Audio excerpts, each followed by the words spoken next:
Hello, this is Storybooks channel. New videos are posted every day. Subscribe and click the bell. I wouldn't go anywhere if I were you. Liam repeated for the 10th time that evening. Emma looked at her husband tiredly. He was good at everything, handsome, intelligent, and kind, but sometimes he didn't understand the simplest things. Liam, she repeated patiently. I already have the ticket. That's one. Clara is my favorite friend. We've been friends since we were kids. Our families know each other well, and that hasn't changed until now. That's two. Clara is best not to be traveling back and forth on trains right now. That's three. Count it, accountant. Liam grumbled resentfully. Maybe you'll count some more. What about it? Emma was already standing at the exit, adjusting the strap of her backpack on her shoulder. I'll be home soon. That's 4. And I'll call you a lot. That's 5. That's it. I'm gone. The husband was silent. Emma stood outside the door for another minute, hoping Liam would look out, wish her well, but he didn't show. Oh well, the wronged would be the wronged, especially since she knew Liam was resilient, like most people with a temper. By the time she got back, everything would be fine. She sprinted down the stairs. Let's go. Clara must be getting ready for the meetings by now. Liam knew that his wife would stand outside the door for a while, wait to see if he would come out to say goodbye, then look up at the windows as he left the entrance. Of course, he could wave goodbye to her. Emma would probably be pleased. He could, but he didn't want to. Liam had been angry with his wife a lot lately. Maybe it was the fact that he himself, having left his usual job, decided to change the sphere, but so far nothing had come of it. And Emma, instead of making a scandal, began to take additional work. It probably seemed to her that she supported her husband at a difficult stage of life, and Liam was angry because Emma had succeeded. You married a rag. Contemptuously through the mother. I would have already organized such a court ballot for my husband. I would have run to look for a normal job. His mother would have done it, and there was no doubt about it. Sometimes Liam thought that maybe that's why he was so weak in life, because all the way his mother told him what to do, when to do it, and how to do it. But his wife is loyal, soft, does not infringe on his freedom, and she, the fool, does not realize that it is not freedom that he needs. Anyway, he doesn't know what to do with his freedom, but good kicks to disperse it. He's Liam, a proud bird. If you don't kick him, he won't fly. The ringing of the doorbell pulled Liam out of his unhappy thoughts, had Emma returned. But on the threshold, wrapped up to her heels in a plush robe, stood the neighbor. The robe was so voluminous that Liam first thought he was looking at a giant plush cloud, from which a human head, with a curly ponytail on top of it, was unintentionally sticking. But then the head smiled, and Liam recognized her. Barbara? He was surprised. Emma's not home. She's gone to Chicago to see a friend, and she should be back by Friday. Barbara rested her shoulder against the door jamb. I didn't come to see Emma. I came to see you. Would you like some tea? Something was wrong here. There was a predatory interest in Barbara's whole appearance, in her insolent grin, even in that robe, which she hadn't bothered to scent properly. Well, come in, Liam said and stepped aside, letting the plush cloud into the apartment. Emma got to her friend's house quickly, because she lived not far from the station. I like to watch the trains come in. She explained her choice of accommodation. Someone meets relatives, someone meets friends, loved ones. Everyone is happy, laughing. We have a holiday here every day, and the noise every day. Emma clenched her ears, trying to shout out the rumble of the arriving train. You'll get used to it after a couple of days. Clara was not wrong. By evening, Emma's head was already puffy from the rumble, but she spent the night without waking up, and in the morning she was surprised to notice that the world around her had become much quieter. The world was still the same. It was just the noise effects that she was getting used to. Emma happily began to work on her friend's wedding dress. The work went easily between jokes, gossip, and eating homemade cookies. "How's the husband?" asked Clara during the tea break. "Does he call?" Emma shrugged her shoulders. "No, we had a little argument before I left. Probably still sulking." She tried to speak lightly and cheerfully, but the feeling was grim. Liam hadn't answered his phone, and he hadn't read any of her messages. Was he really that offended because of this trip of hers? That's ridiculous. "How are you guys doing?" Clara asked. Again a question to which Emma had no answer. What can you say? That Liam is always chondritic, and she doesn't know how to help him. That she's very tired from work, but she doesn't have a chance to rest. "You're in a hurry." "With knowledge," said her friend.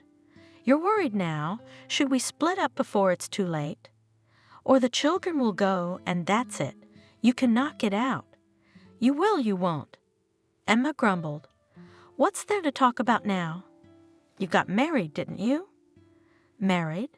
Well, then we'll go on living." She didn't want to show that Clara's words had stirred something, whether it was anxiety or joy. The mere thought that she could just go and get a divorce made her heart jump with joy. But on the other hand, could she be so unserious about family? Family life, as you know, is not made of gingerbread. There are hard times and problems.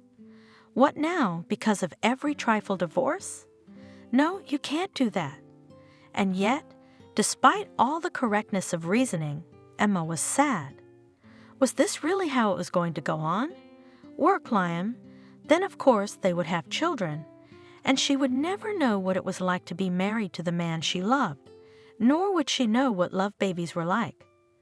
Clara, noticing the tears in Emma's eyes, clucked her tongue softly. "Let me pour you some more tea," she suggested. Emma nodded.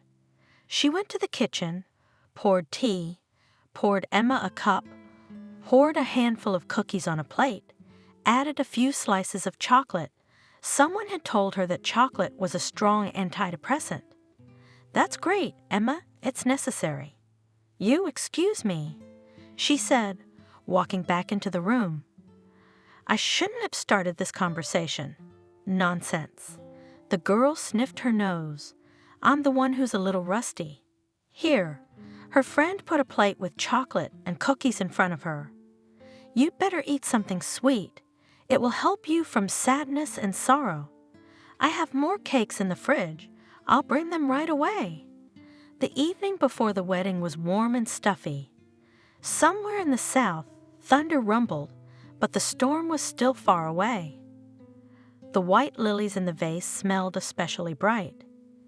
Emma moved away from the flowers. The scent of lilies always made her temples tingle, but her friend didn't seem to mind the lilies at all. She twisted back and forth in front of the mirror, trying to see herself from the back, sighing occasionally. "I still have my doubts, Emma." With doubt in her voice stretched Clara. It seemed to fit properly. The breasts were tight. It looked good. Hips are also beautifully emphasized, without vulgarity, but here, she patted her waist. "It's kind of fat, I think, like an elephant." Emma squatted down, and with an expression of deep concern on her face, examined every seam. What can you do? Being a dressmaker isn't just about making clothes. There are a lot of subtleties. You also need to understand the client, to know exactly how he sees himself, and if necessary, and praise. I think everything is fine," she concluded, getting up. "But if you want, you can also wear a pelerina.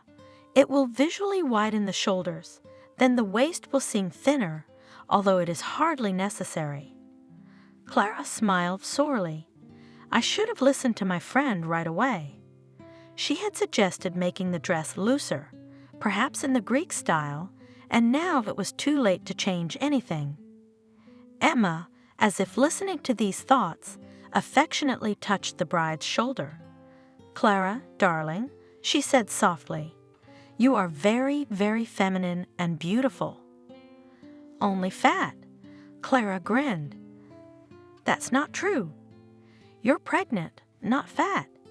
Of course you can't look like a ballerina now, but you don't have to. Why should you? You're a mom to be. That's great. Do you think so?" Emma nodded confidently. "I'm sure." Clara looked in the mirror again, but now she was smiling. "Thank you, Emma," she said with feeling. "Really, why did I bother with that waistline? Who needs it? In my position." She wanted to hug this cute, like a teenager, a girl with golden hands. After all, she managed to convince her that there was no need to pretend to be a ballerina 9 months pregnant. "What kind of dress did you make?" "Not a dress, but a work of art. Even put it in a museum." "Thank you, my dear," she repeated. "I want to thank you, but I don't know how. Why do I give you a bonus on top of what you've earned?" "No, Clara, don't." Emma waved her hands. "You'd better do this if someone asked you where you made the dress. From whom, tell Emma, and give me my coordinates, okay? It'll give me some extra publicity. What do you say, dear?" sighed Clara, and embracing Emma, kissed her on both cheeks. "It's a pity you can't stay for the wedding. My brother, Christian, wanted to see you. He is such a good man. He is in business. He makes good money. He bought a house for my mom. He pays for my youngest's education. But he doesn't have much time now. He'll be upset that you'll be away. And I'd like to see you." Emma smiled. "Explain everything to him. Don't let him take offense, and tell him I'm very happy for him. And may he continue to do well. Don't worry. I'll explain and pass on what you said. What can you do? You've got a family. Say hello to your husband." Emma, already on the train, remembered the conversation again, and her heart warmed. It was good that they lived not far from each other, even if they lived in different cities, but it was like visiting home. She and Clara had known each other since they were children. Time flows differently in southern cities, slower. People live differently there. They do not hurry, do not worry about every wasted minute. They do not hurry to live there, and probably that's why they live long. But Clara and Emma couldn't wait to become adults. They could have candy for breakfast. Emma dreamed aloud, and no need to go to school. And Clara was catching on. We'll be able to wear makeup and buy dresses with our entire paycheck. And to grow up faster, we have to eat porridge and vegetables. Shouted from the kitchen Emma Mom, "Wash your hands at the table." Childhood, how endless it seemed then. It smelled of quince and peaches, wormwood and sunshine. How eager were we then to become adults? And annoying and pestering childhood, like a faithful dog, ran after, grabbed the hem of the dress, did not let go. But time passed, and where is it? Hidden, lost in cozy courtyards where everyone knew each other. Or maybe it was not lost at all, but woven into the foliage of trees, into the fanciful ornament of carpets. Emma and Clara met in the 1st grade and remained friends for life. Their houses were across the street from each other, window to window, and the girls often shouted across the street, and then each got a scolding from her mother for being noisy and generally rude. What was this habit of shouting when one could come in and talk quietly? Clara had a large family: grandmother, grandfather, parents, and 5 children. Emma felt like it was always a party at home. How much fun when you have 2 brothers and 2 sisters. And noisy at them how, from morning till night, talking, laughing. fighting, jokes, you want, and not bored. But Clara, I guess it didn't seem that way. It's fun, but sometimes you want to be quiet, she said. Clara often stayed overnight at her friend's place. The people in Emma's apartment were smaller, and the main thing was her own room. For Clara, who was used to the cramped and crowded apartment, it was an unprecedented luxury. Emma only had her mom and her cat Chestnut. How do you live like this? Clara asked confusedly. Aren't you bored? No brothers, no sisters. We got used to it, smiled Emma mom and quietly sighed. Actually, Emma had a brother, but he was much older. He managed to serve in the army and get married and settled with his wife in Washington. Since then, he had never been seen in his native place, but he wrote often and really wanted to come visit sometime, but work and family life kept him away. One day, my mother decided that since her son was so busy, we should go to see him. She was going to go to Washington on her vacation. But the door was opened not by her son, but by an unfamiliar guy, hairless to the point of impossibility.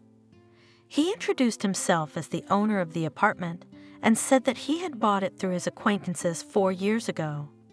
His mother did not believe him, because letters from her son came from this address.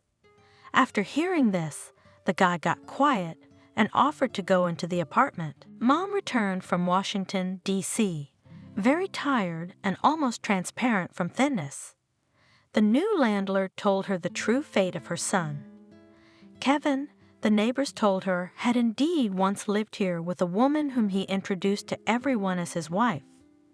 People noticed that this woman was old enough to be his mother, but they prudently kept silent, all the more so because the family looked happy. But one day all their happiness shattered, revealing the unseemly truth. Kevin's wife drank, and when drunk became unpredictable and, most importantly, aggressive. Once, for example, she beat up a neighbor for not giving her salt. Another time, she tried to break down the door to the downstairs neighbor's apartment because she thought they had a cat that meows endlessly. It was this second story that made Kevin realize that his wife needed professional help. The thing is that she was breaking into an apartment where no one had lived for 6 months. The wife did not want to go to a drug treatment center, but after much persuasion from her husband, she agreed. Kevin himself took her there and handed her over to the doctors. A week later, the wife escaped from the doctors and went home. Kevin at this time went to the store and met a neighbor there. He helped to carry heavy bags to the house and did not even suspect that his wife was watching him through the window. As soon as he entered the apartment, the woman threw herself at him with a kitchen knife. Reflexes saved the day. Kevin managed to somersault to the side, and the knife tore through the laminate floor, but did not leave a scratch on the man. Neighbors, hearing the woman's screams, called a psychiatric ambulance.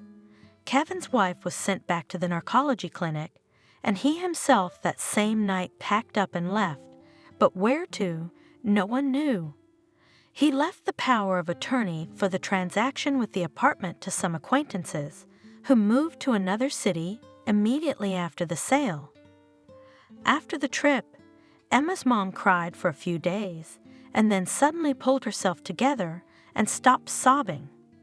However, she also stopped remembering about her son. Before going to bed, Emma and Clara dreamed of the time when they would grow up and be able to go away too.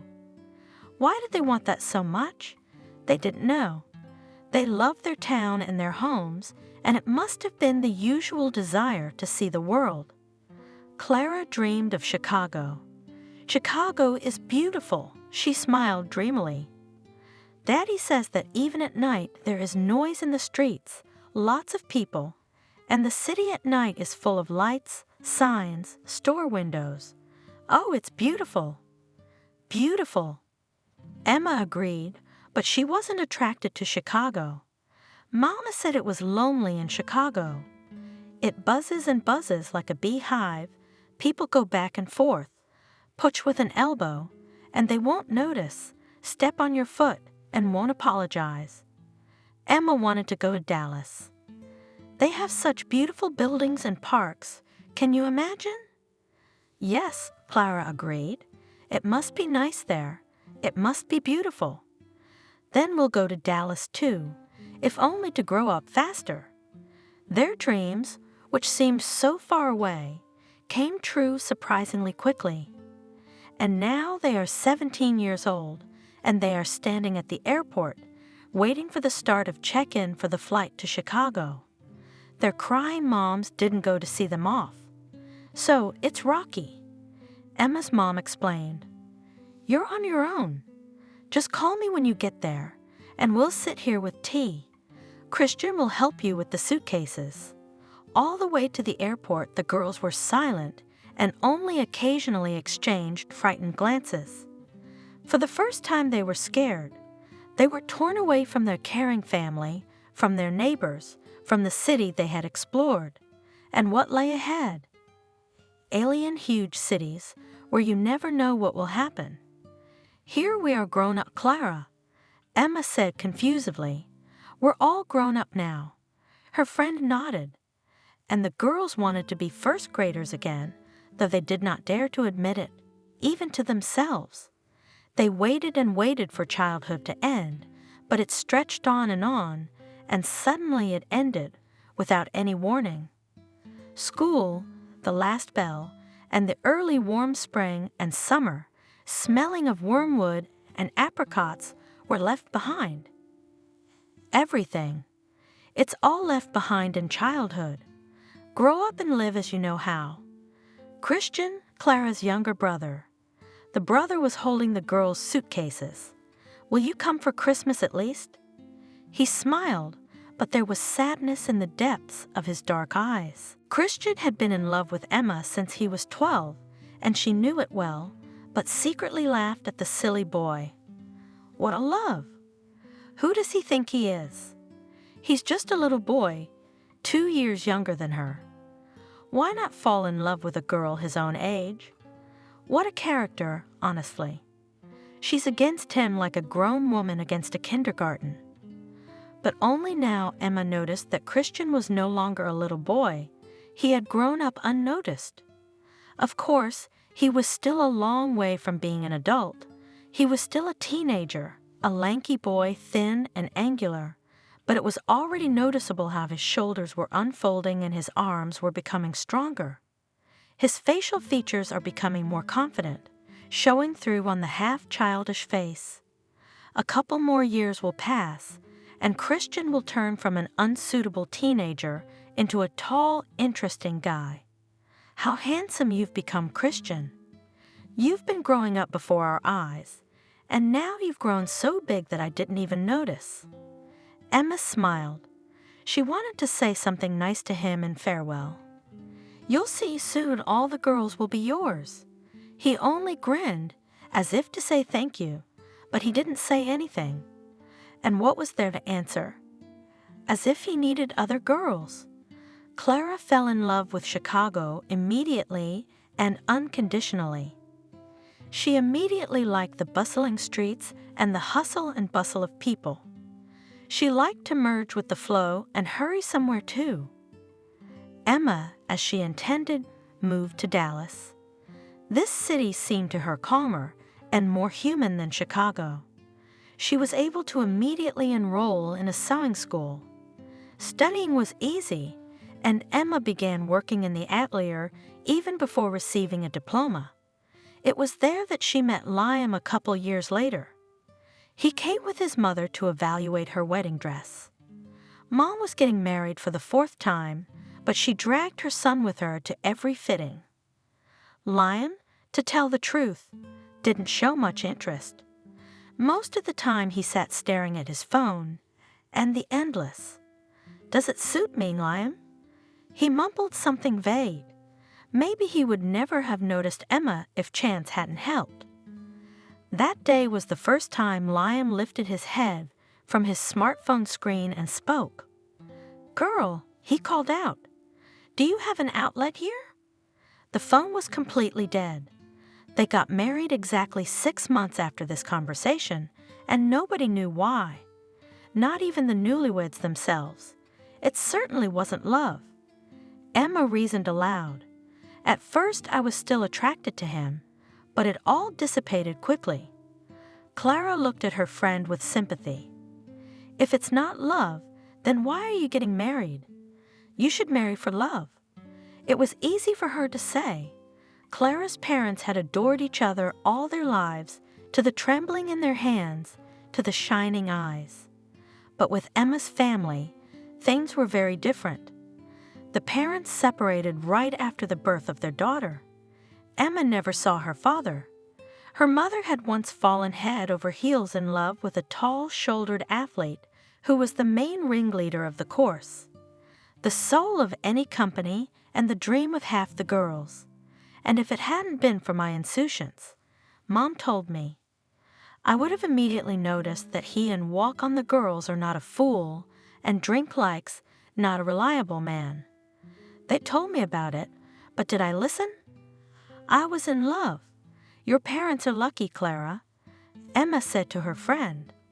Love can come and go, so what then? I like Liam. He's a kind and warm guy. He has a good job. We'll get along. Clara answered only disapprovingly, clucked her tongue, and shook her head. Oh, Emma, you're in a hurry. Where are you in a hurry? What for? Christian won't tell me yet, or she'll get upset. In spite of the small difference in age, Christian was always a little brother to Clara, and she loved him more like a mother's love than a sister's. And Liam decided to get married because he was sick to death of his mother. The woman's frenetic energy was tiring him, who by nature was somewhat sleepy and apathetic. Mom was busy with work, and after that with dancing, drawing, and macrame. Mom read books at the speed of light. Mom was constantly divorced and remarried. Perhaps all of this could have been tolerated if it weren't for one thing, but Mom desperately interfered in the life of her only son. At her insistence, he went to study computer programming, although he was more drawn to music.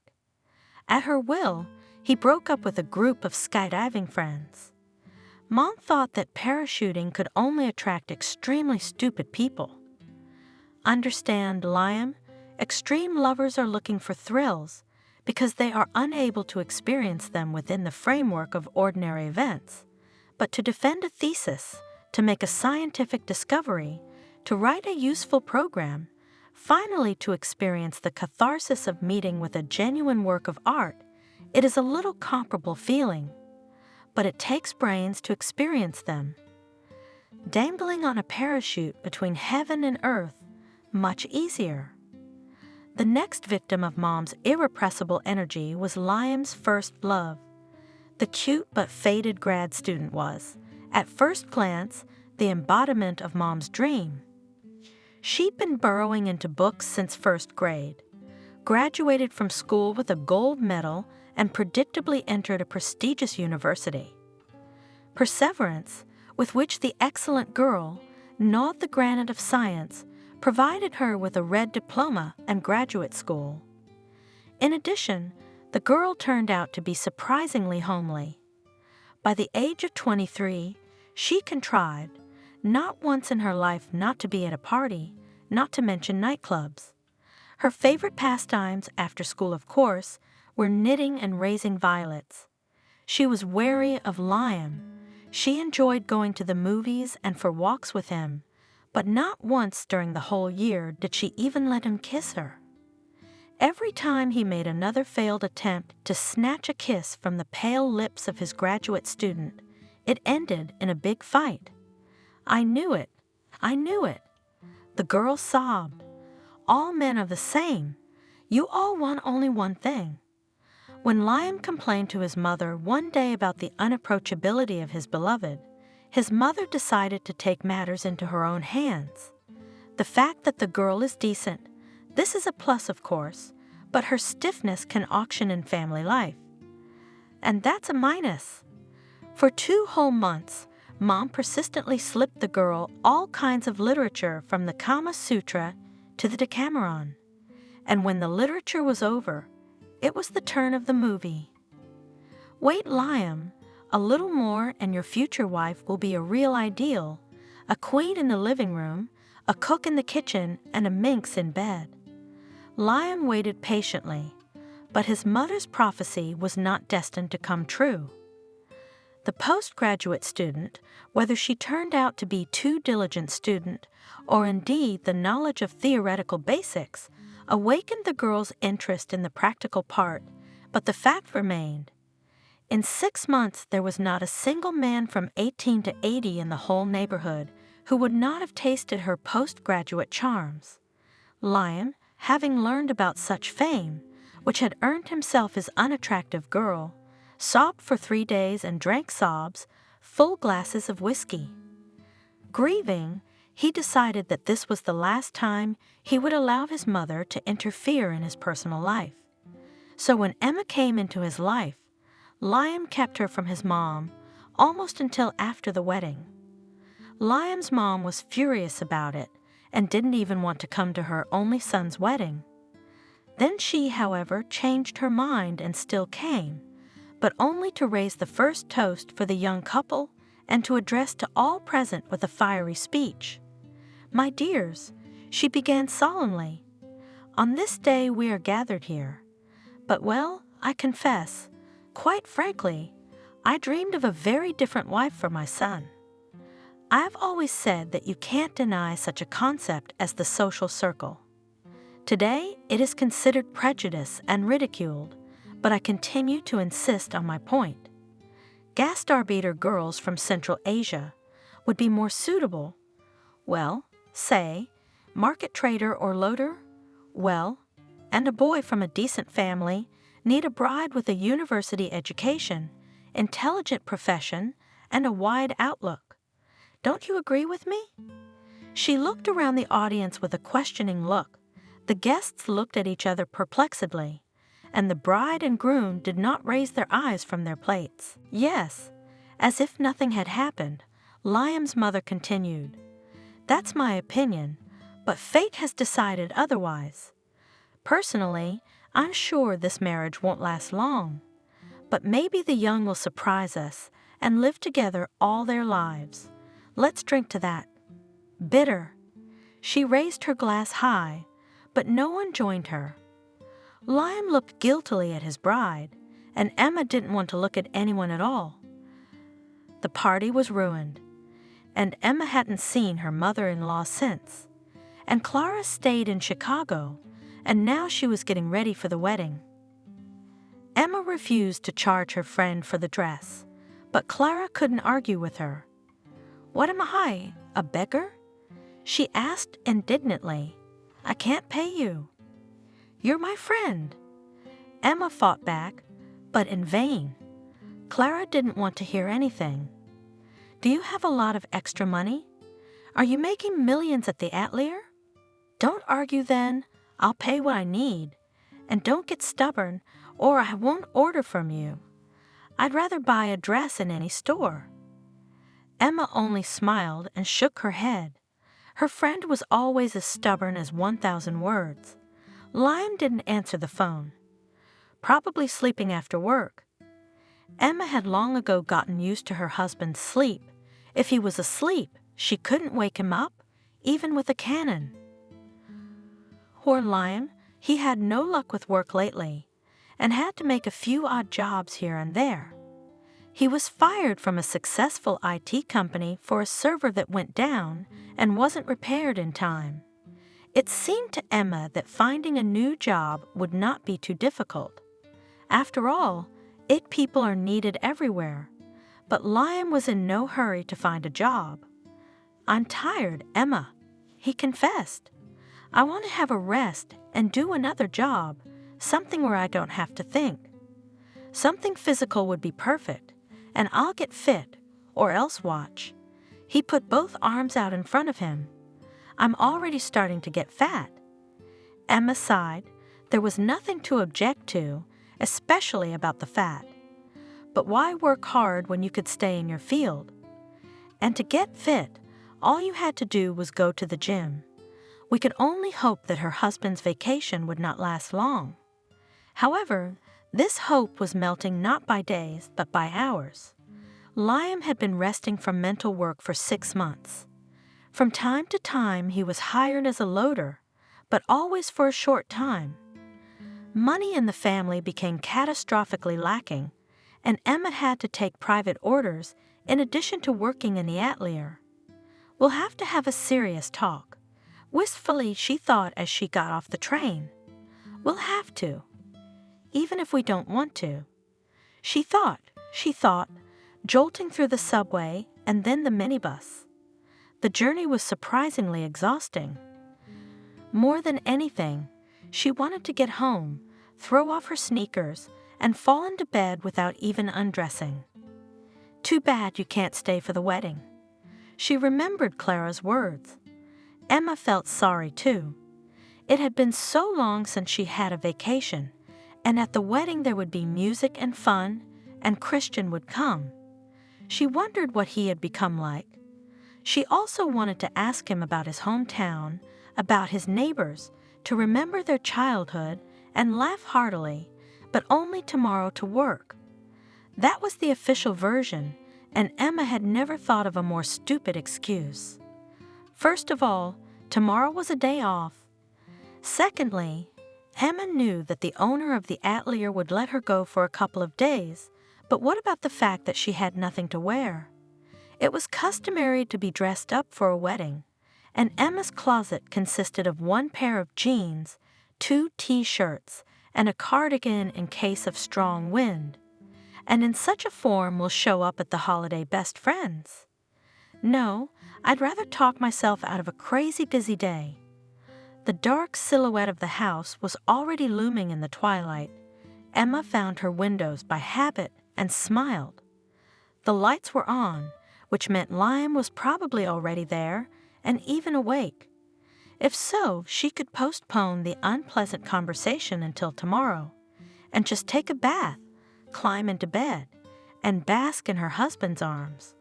Already at the entrance, Emma was she could not find her keys in her pocket. Just in case, she took off her cardigan and shook it well.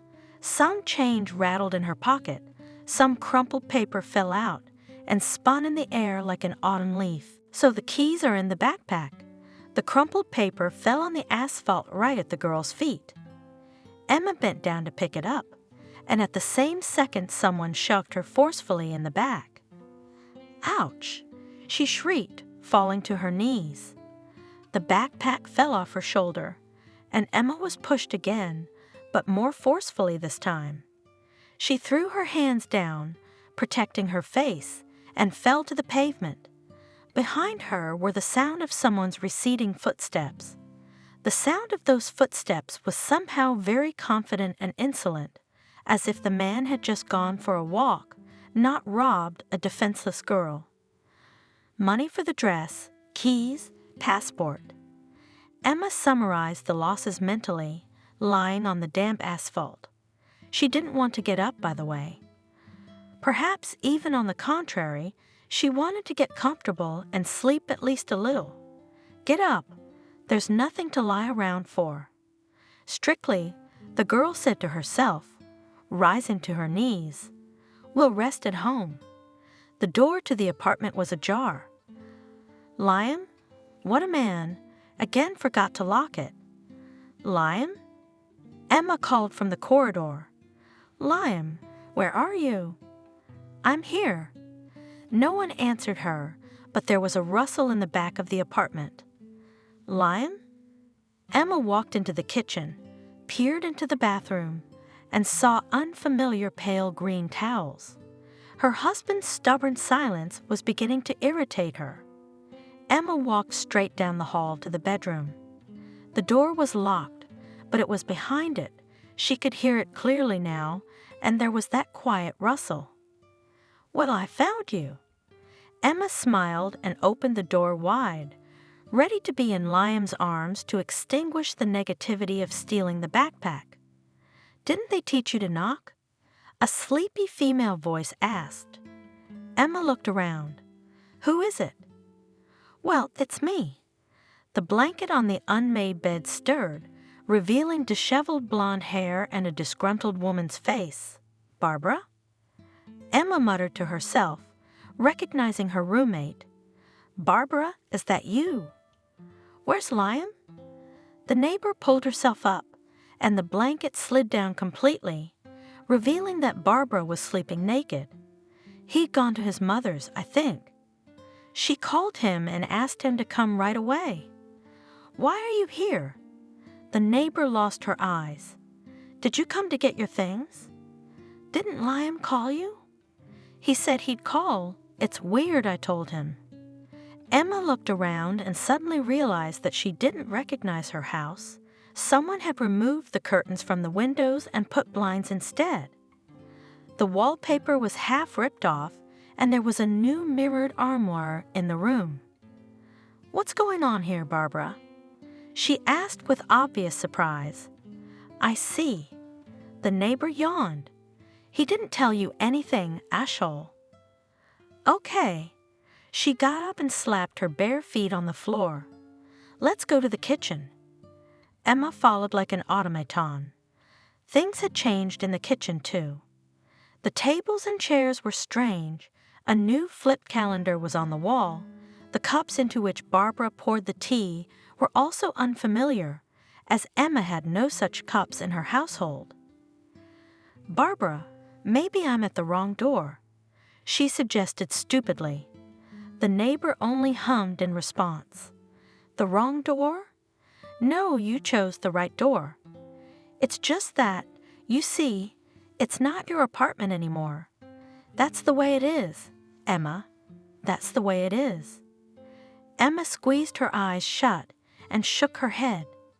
No, it wasn't a dream after all. Then we'd have to find out more. How not mine? She asked cautiously, which amused her neighbor. The apartment is not yours, but Liam's, and it was his before he married you, and my apartment is rented.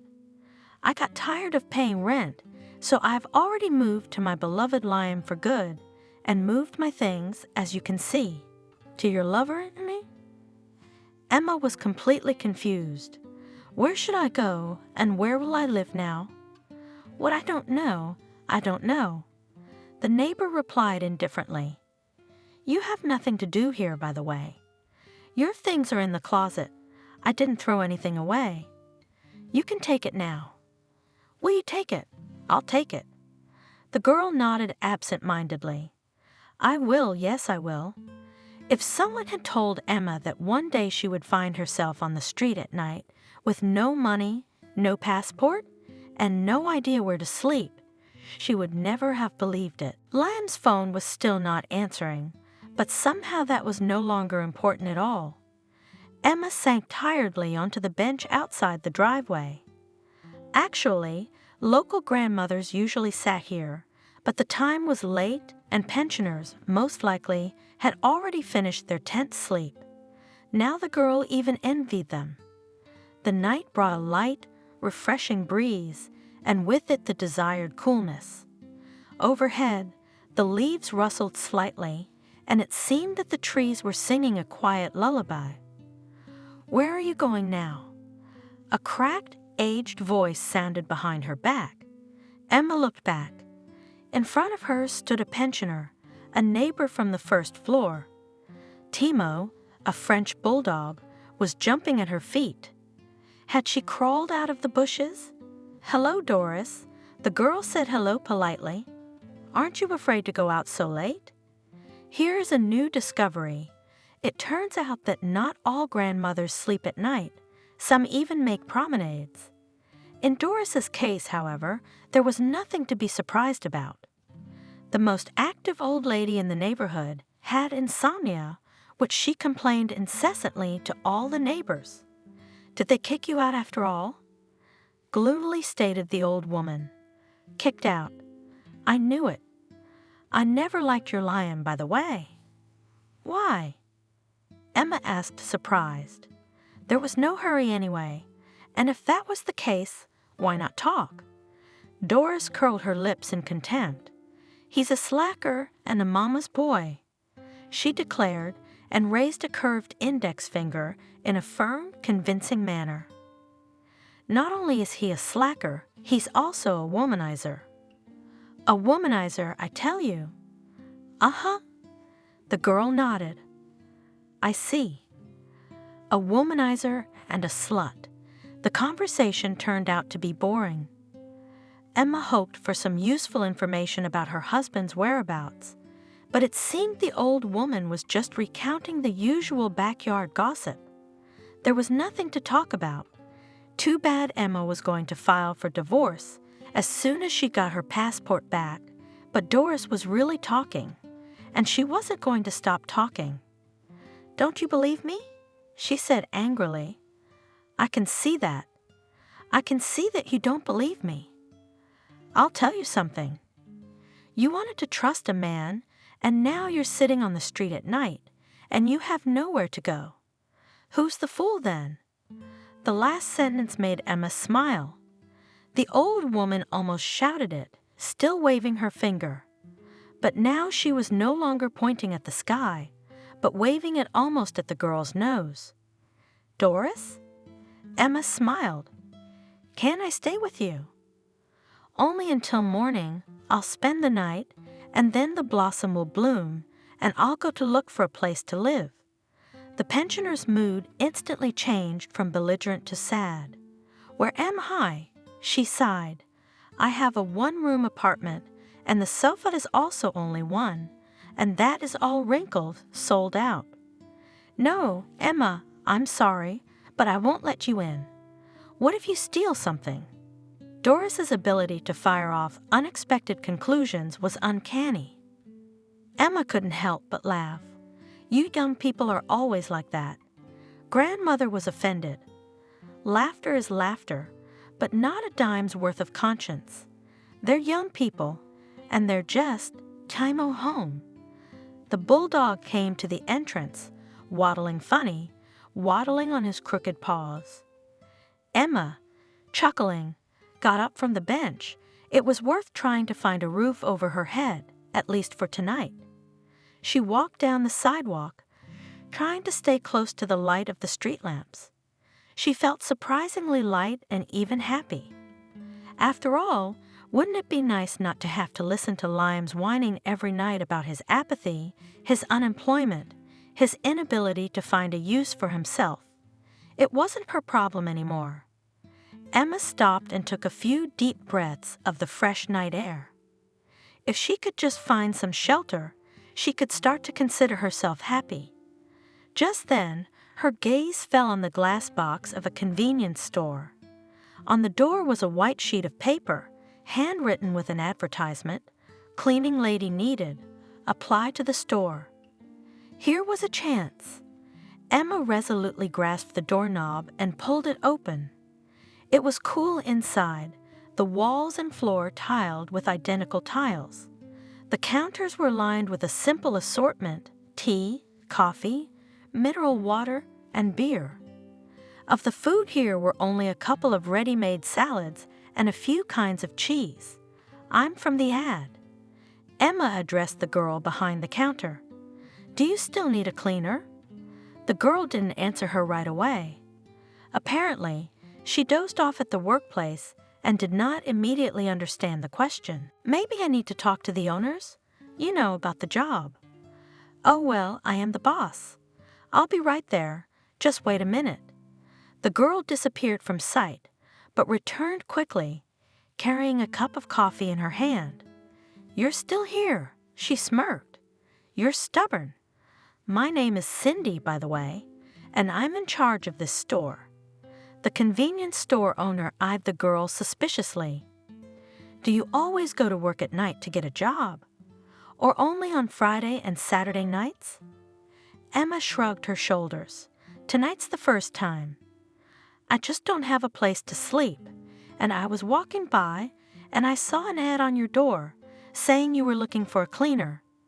I can start right away. I just have a favor to ask. Can I sleep here tonight?" On the counter? The landlady grinned. Why on the counter? Emma pretended not to notice the teasing. At the counter, customers will see. Do you know what they were waiting for?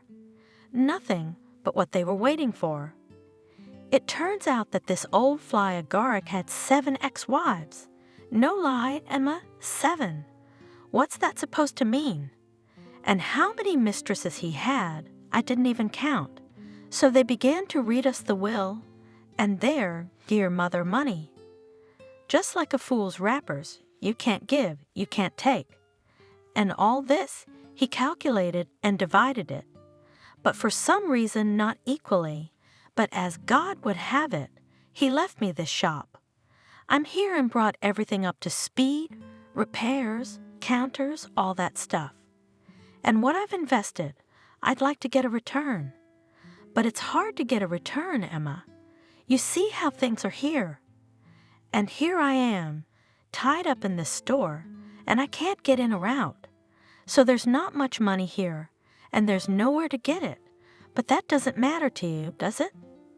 Aha! Emma nodded again. I've got my own problems. That's good. All right, go rest in your suite. First cleaning tomorrow at 6. When Emma finally managed to lie down, on the bag spread out on the floor, and close her eyes, she thought, quite honestly, that life seemed to be going well again.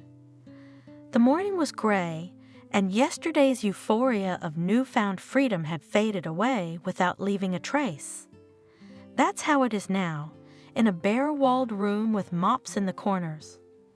Emma almost cried with resentment at the injustice of fate, but she managed to pull herself together. After all, whining didn't make anyone feel better, but it was worth it to praise herself for her ingenuity in finding a place to stay.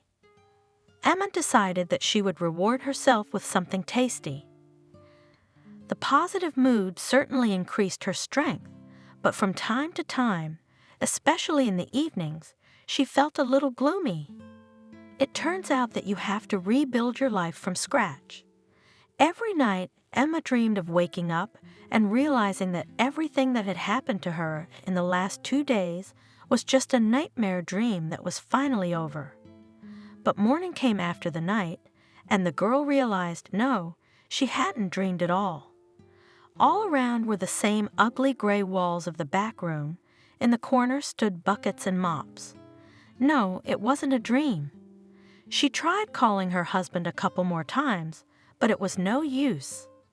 Besides, Emma had already realized that it wouldn't do any good anyway.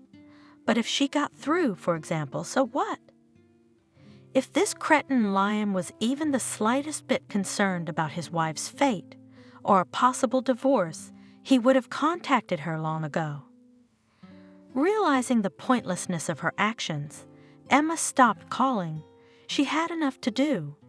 6 days a week, at 5:30 a.m. sharp, Emma woke up to the alarm clock ringing, brewed herself a cup of coffee, had breakfast, whatever God sent, and washed up in the back kitchen.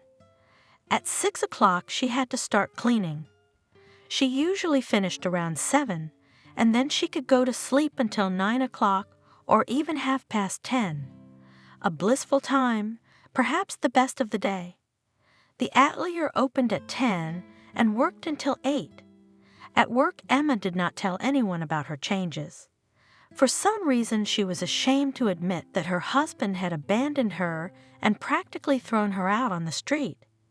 The time for the second cleaning was at 9:30 in the evening, and after that the workday was over. Emma brewed 2 large mugs of tea for herself and Lucy, the night clerk. They snacked on cookies and chatted about this and that for about 20-30 minutes. What are you going to do next? Lucy asked. It's not a century for you in the back room. What's next? I don't know. Emma answered honestly. I don't even want to think about it yet. It was true. Emma suddenly felt in her room what she could not feel, even in Liam's apartment, the smooth flow of life. She was carried along by the river of time, and the main thing was not to resist, but just to try to catch the current. She caught and then let the current carry her, and she knew for sure that everything that happens at the right moment, so there was no point in fussing. Even you and me, she tried to explain. Have you ever noticed that when you and I are having tea, nobody comes in here? But when we put away our cups, it's a blizzard? Lucy finished cheerfully. Well, what's true is true. On the evening of the third day, a tall man entered the store. Lucy looked at him with interest, hiding behind the cash register.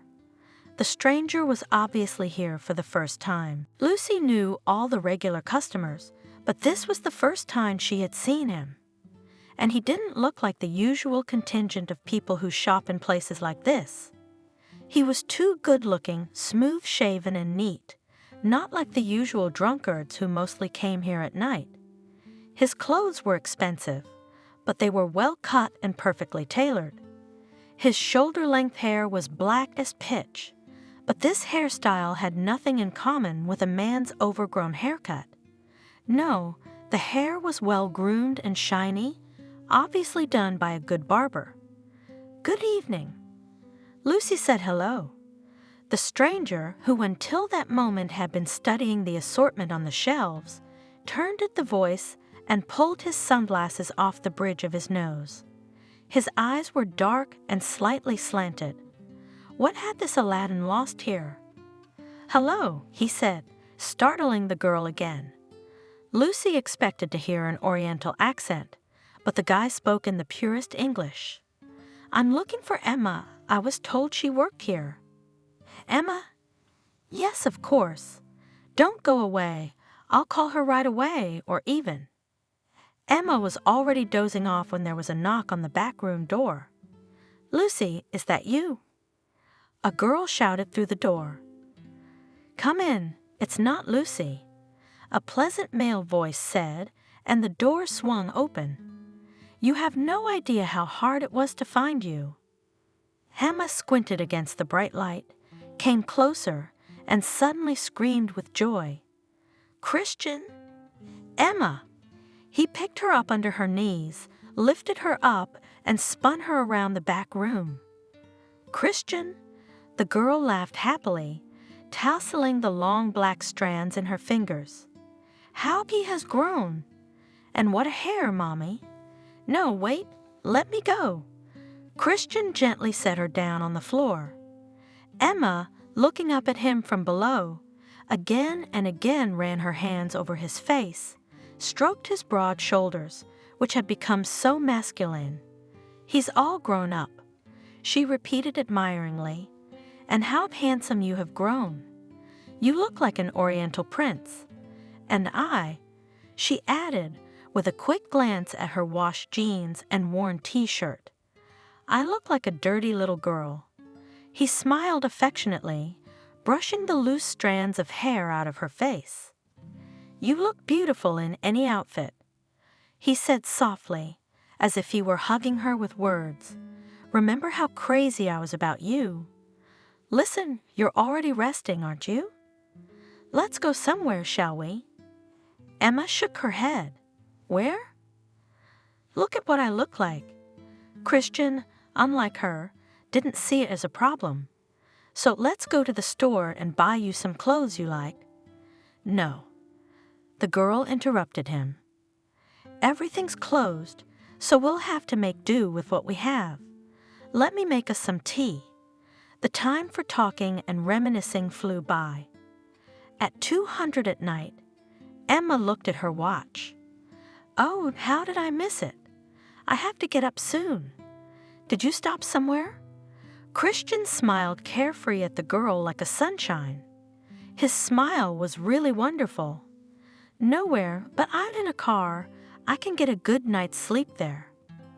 Don't worry about me, okay? I won't.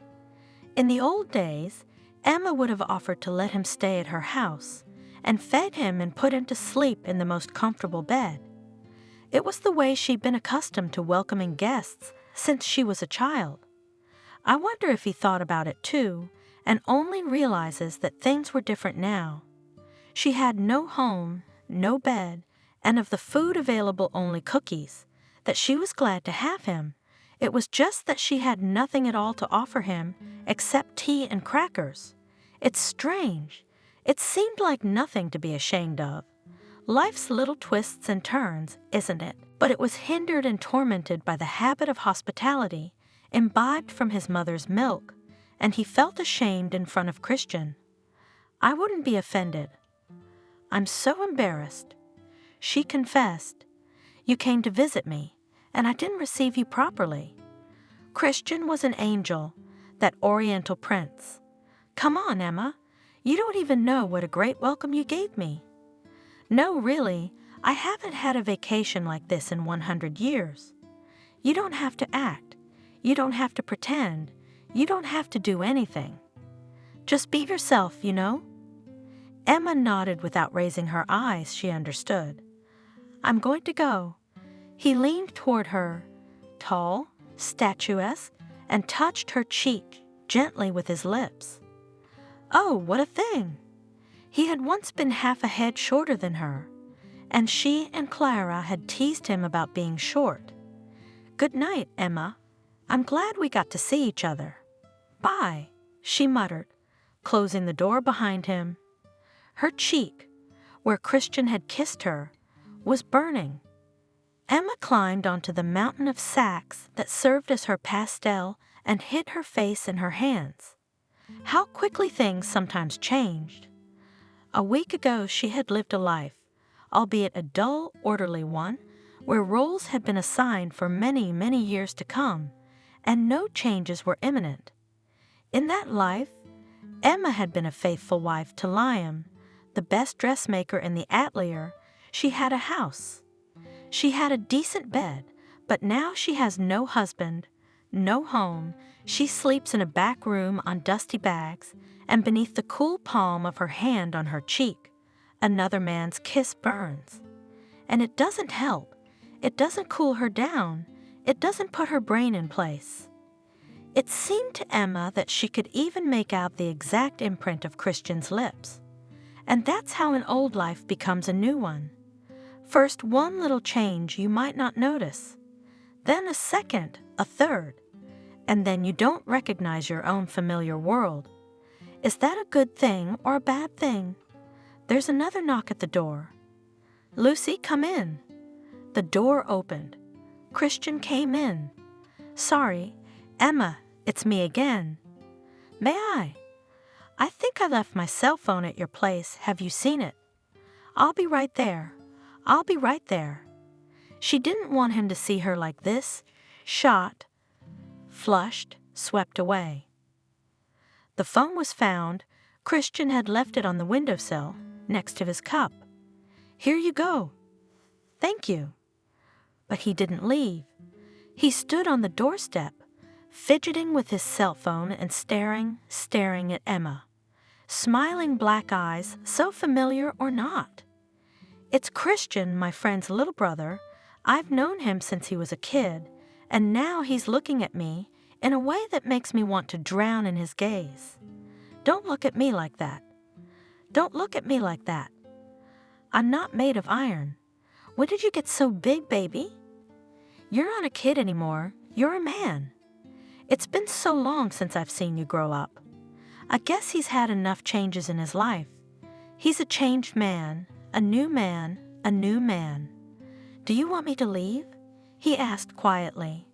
She was silent, not knowing what to say to him, not daring to look up at him. No, I don't. Don't go, please. Don't go anywhere. You're different now. I don't know how to tell you that. I don't know what's happening to me, but you do. You do. Otherwise, you wouldn't ask me anything. So you see, don't ask me. Don't ask me. Just don't go. And again, the question is quiet on the edge of my ear. Do you want me to stay? I don't know. I want you not to go. I want to hold you, but I'm scared. I can't look at you because you'll read everything in my eyes. I can't put my arms around you, but I want to. I want it so badly. You decide. Don't make me choose. It was as if he'd heard her thoughts. He stepped forward, and the door slammed slowly behind him, as if there was no escape. That's it. There's no turning back now. Look at me, he asked in a whisper. Please look at me. Emma shook her head, covered her face with her hands, unable to pull away. I can't now, don't insist. He didn't insist. The girl felt warm hands on her shoulders, sliding down, closing around her back, pulling her close. Waves rolled in, the stupefying scent of his perfume or his skin. It smelled of wind, of steppe grasses and fire, and something else, elusive, incomprehensible, but painfully familiar. A green field, and the sunlight with multicolored sparks, the scorching heat of midday, the glitter of icy water and the smell of the sun. Yes, this was it. She could remember after all. It smelled like home. Home and sunshine. Christian drew her to him slowly, unhurriedly, a barely perceptible pressure, and now they were getting a little closer. The thoughts were over. It was only when she pressed her cheek against his chest that the girl felt a peacefulness, as if she had finally found what she had been looking for a terribly long time and had already despaired of finding. And it had come on its own, caressed her dark eyes, enveloped her in an embrace, and the word love, it came into her head all by itself. Through the tiny window in Emma's room, the first pale rays of dawn crept in. Today she hated the morning. What was it in such a hurry for? She, for one, had had a good night's sleep. We've got to get up, said Emma with a sigh. 6 o'clock for work. She pressed her cheek against Christian's naked shoulder and could lie like that all day, and then night, and another year, and all her life. Don't sleep, he whispered. Sleep, my darling. His long fingers ran through Emma's hair. Do you believe it? He said thoughtfully. Always, this is what I wanted most of all. To run my hand through your hair and stroke it, stroke it, stroke it, dreamed of it. I couldn't sleep at night, thinking about it all the time. I even imagined it like some kind of a fix-it idea. Well, it's a dream come true. Emma made a lazy attempt to get up, but Christian pulled her to him again. Go back to sleep. You don't have to be up by 6 o'clock. It's your store now. What? Well, he reached up and pulled the girl tighter against him. I bought it for you. The shopkeeper agreed right away. She was even happy. I'll bring the papers later. They were left in the car. I wanted to tell you yesterday, but I didn't have time. I don't want you to scrub the floors. Now get some sleep. It's been a long time since we slept. A year later, Lucy was putting another batch of goods on the shelves. Here we go. She smiled at her landlady. Last time we took delivery together. You're leaving. Aren't you sorry to part with Dallas? Emma laughed merrily and carefree. Outside the window, snowflakes danced in the evening sky. Christmas was coming soon, and this time there would be no snow on New Year's Eve and no frost. There would be no need to brew mulled wine and put on a warm sweater. Of course, she's sorry to leave. Sorry, but not too sorry. But now you'll be the store manager, she said lightly, and I'll come and visit. But still, Lucy wondered. You've lived here for so many years, and now you're not sorry to leave it all behind. Maybe I am, Lucy, but I guess it's fate. My happiness is in my hometown, not Dallas. So I'm gonna have to go. I'm gonna have to go. Especially since Yeah, I know. Lucy winked. Your Aladdin is waiting for you there. Christian, corrected Emma, although the name Aladdin suits him too. I promised him I'd be there as soon as I'd sorted out the current situation. Well, I've sorted it out, found someone to leave the store with, and we're good to go. She was actually being a little deceitful. No matter how much she loved Dallas, she couldn't wait to finish the last few things she had to do and go home. Emma couldn't say for sure what she wanted more, her hometown or just her lover. Of course she missed her city. She missed its houses and fairy tale streets, its special smells that were not found anywhere else. She missed the heat and the huge low stars in the night sky. But she realized, even though she was afraid to admit it to herself, that she missed Christian much more. Emma missed the city, but she could live without it. Not without Christian, it seemed. The doorbell jingled softly, and footsteps sounded in the store. "We have guests," Lucy said slowly and meaningfully. "Christian?" The name flashed into her mind, illuminated with happy hope. It could well be him. He, in each of his work trips, tried to find a little time to visit his beloved. Emma still remembered Christian calling her a week after their first night together. "Would you be able to come to the airport today?" he asked. "About 9 o'clock p.m. I only have half an hour between flights." Emma laughed. "We won't even have time to talk in half an hour. We won't talk, but I want to kiss you. Come over if you can. I'll be waiting." She was going to the airport, laughing inwardly at her own stupidity, if she had ever seen it, to rush across the city for 30 minutes in a crowd of people, because she flew into the airport building, almost knocking down a woman with a colossal pile of suitcases. She hastily apologized, scurried around the hall, looking for Christian, and not finding him. Late. In the end, the flight was rescheduled, set a little earlier. Then came the panicky thought, wouldn't he be offended? What if he thought she hadn't come because she didn't want to see him? He was always proud. He would never say a harsh word, but he would close himself off from her forever. That last thought made her want to scream. She couldn't lose him. "Please, God, not this, please. Emma!" That voice, the soft intonation and slightly rough timbre, she could never mistake it for another. She managed to turn around exactly a second before the last step, and instantly, the burn from those black eyes, from the smile, the sweet pain somewhere in the area of the heart. "I saw you and I was burned," he whispers, pulling Emma close to him. "You just turned to me and your eyes were so. They made me blue, even hurt a little here." He presses her palm to his chest, looks into her eyes and whispers again, "I think it hurts, don't you? You make it feel good." "Oh, I've forgotten." He spreads his jacket and pulls out a red rose, already crumpled between their bodies. "I wanted to find flowers for you, but I found only this." Returning home, Emma pressed the crumpled, wilted flower to her lips. The next day the rose came back to life. It was now their custom to see each other at every opportunity. Perhaps today too. Emma turned around the guest and did not immediately realize her mistake. Straight to the counter, to Lucy, leisurely walked her ex-husband Liam. Why did the devils bring this one? Liam walked past her as if he hadn't even noticed her. "I know." He turned to Lucy. "There's a girl who used to work here as a cleaner.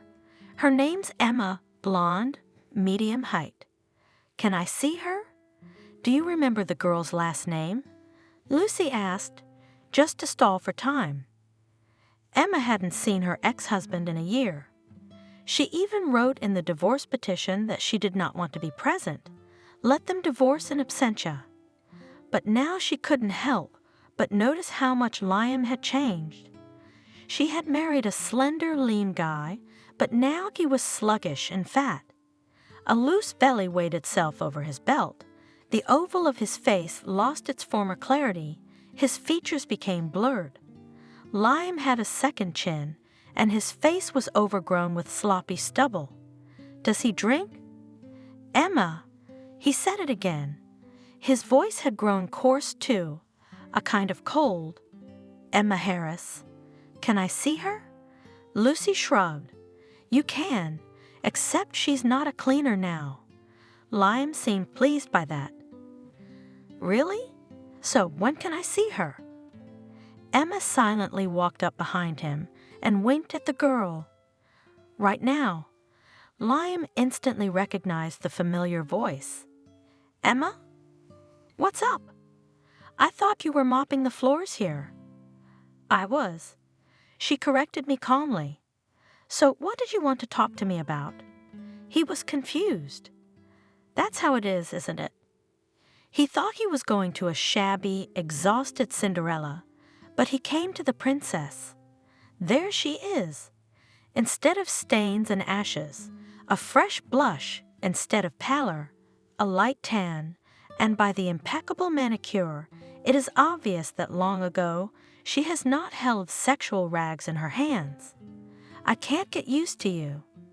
He confessed honestly. I didn't expect it. Emma laughed a quiet, iridescent laugh. What coincidence? She couldn't get used to him either. How could she not look for the boy she had once fallen in love with in this formidable and slow man? And was it necessary? You don't have to get used to me, she said. There's no need for it now. She said it without reproach, just stating the fact. But still Liam felt a sense of hopelessness. How calmly she had spoken to him. Had she grown cold, fallen out of love? Was it for good? Nothing left? I wanted to tell you. He started but stopped talking and glanced at Lucy, who instantly took the hint and went to the warehouse. Liam exhaled. God bless her, honestly. Some people are so tactful. You must have been very surprised when... Well then, he had hoped that Emma would help him, that she would say what he could not dare to say. But she did not say a word, and Liam hated her for her cruelty. When you came home and found out, with difficulty he finished and raised his eyes to his ex-wife. Emma was silent. Liam felt a burning blush flood his cheeks. Yes, she was surprised. It was unpleasant, to be honest. And I have to tell you what happened then, why I did it. It's a strange thing, isn't it? Emma dropped it carelessly. Weird? Yeah, I guess you're right. I did something weird. No, that's not what I mean.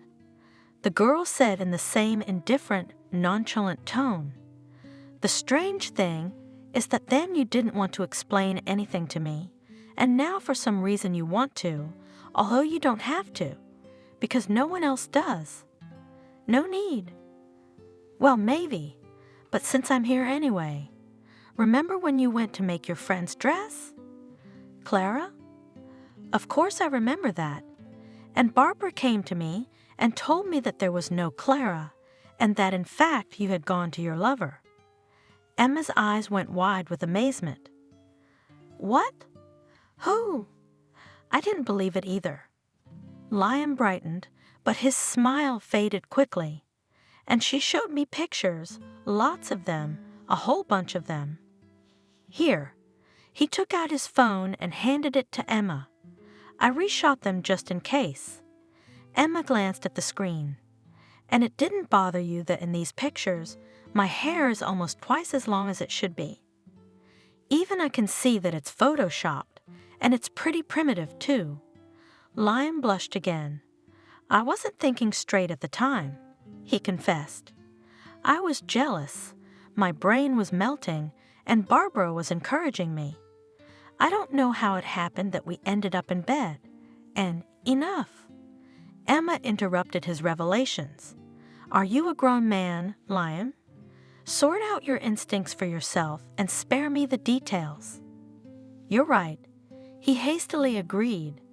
I know it must be very unpleasant to hear it from the outside. I'm sorry, of course you're right. All right, why bring it up? Emma sighed. It's in the past. So I suppose you've said your piece now, have you? No. Liam shook his head. I haven't said the main thing yet. It was my mother who talked the neighbor into setting you up, and I was a fool to fall for it. Barbara told me that before we broke up. Yes, we broke up, she cheated on me, and accused me of being a bad man. Boring. But But that's not true, is it? Emma shrugged. She didn't care at all what kind of man Liam was. She had nothing to do with him anymore. And now that we both know the truth, we might as well start over. A clean slate, as they say. Emma's gaze was incapable of conveying the full range of her feelings. There was indignation at the simple-minded impudence with which her ex-husband had voiced his proposal, and contempt for Liam's immaturity, and even some sympathy for her. "What do you say?" He hurried up. "Now there are no more misunderstandings between us. I'm not going to listen to my mother anymore. Could we try?" No, Liam couldn't. "I'm sorry." Emma didn't think long about her answer. She didn't want to go into explanations, and she couldn't wait for this pointless conversation to end. But Liam interpreted her directness differently. "You have someone?" he asked bluntly. "I do, don't I?" Only now did Liam notice the thin gold band on Emma's finger, a ring that looked too much like a wedding ring. "There is someone, isn't there?" "Answer me." "But why do you want it?" she asked softly. "Is there someone?" "There is no one.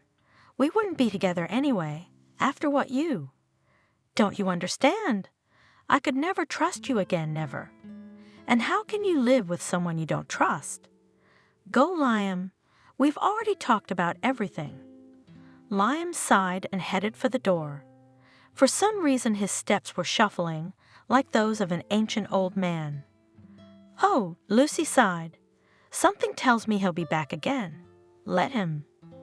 Emma agreed and smiled, remembering her favorite Christian. "I won't be here anyway. I'll be where I'm meant to be."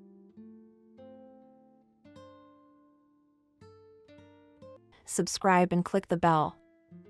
The Corver family was not starstruck, but they were not poor either. It was an average intellectual family. The head of the family, Nick Corver, worked as a math teacher at school. His wife, Sophia, worked in the village administration. Corver had a daughter, Helen. They would have been happy to give the girl a brother or sister, but the state of health did not allow Sophia to become a mother. The second time they lived amicably. In the summer, they went to the mountains, to the lake, or campgrounds as a family. And in the cold time, Corver loved to arrange family gatherings together, cooked hot pastries, or own or captive bags under fragrant aromatic tea. All remarks to each other, if any, sounded not at all offensive and were taken rather as jokes. Unlike many teenagers, Helen Corver had only heard firsthand what strained family relationships and parental misunderstandings were like. Whatever happened to her, Helen could always trust her parents and count on their help. In the family reigned love, understanding, and mutual respect. If there was something that marred the happiness of the family, it was the relationship between Nick and his mother-in-law. The situation is anecdotal, except he wouldn't be laughing. Dear Wendy apparently considered it her duty almost every day to visit them and give valuable instructions, or rather to poke her nose into everything in her field of vision. "Why is your porch wobbling?"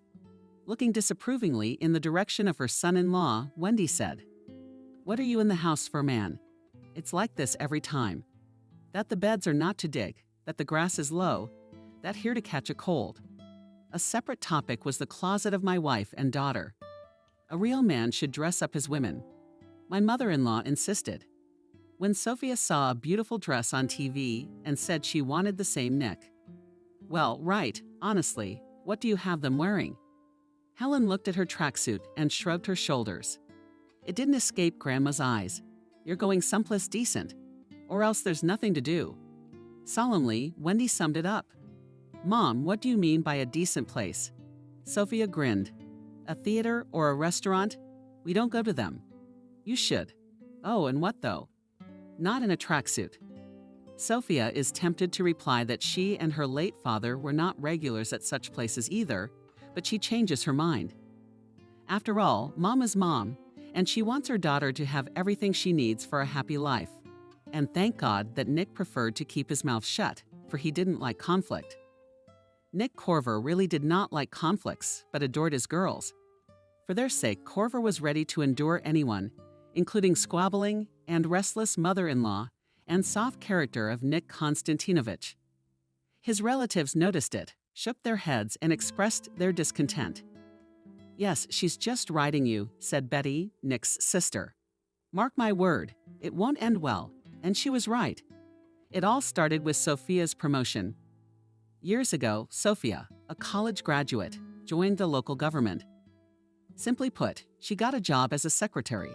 Then she was lucky. The previous secretary was just going on maternity leave. After the position of secretary was removed from the staff schedule, Sophia was not left without a job. She became a specialist and finally reached the position of vice chairman. Her duties have increased, but also the salary became higher. And that's what prompted a new round of attacks. Wendy on Nick, on the occasion of his wife's promotion. And to you, they slaughtered a boar. The women prepared dinner, and after a shower, Corver and their relatives gathered at a generously set table. Alas, at first hearty sit-downs with the easy hand of Wendy turned into a real balaganza. During the family feast, the elderly woman drank too much and she, as they call it, was carried away. "Shame on you," she said. "A woman and like a damned and earns, by the way, more than you." Mom warned me before Sophia started that, "Mom, I'm telling the truth. Can't we deal with this truth on our own? They'll figure it out." "Nick, do you really like your job?" "I like it," my son-in-law answered briefly. "But I like it even more when my wife earns good money." The truth, Wendy continued to stir things up. "God!" exclaimed Helen and grabbed not a single piece of meat pie and a glass of tea, went to her room. "But what's rather reproachful?" Sophia asked her mother. "By the way, Scarlett has a scarlet transitional age, and the girl very painfully perceives your—" She could not find the right words and only waved her hand.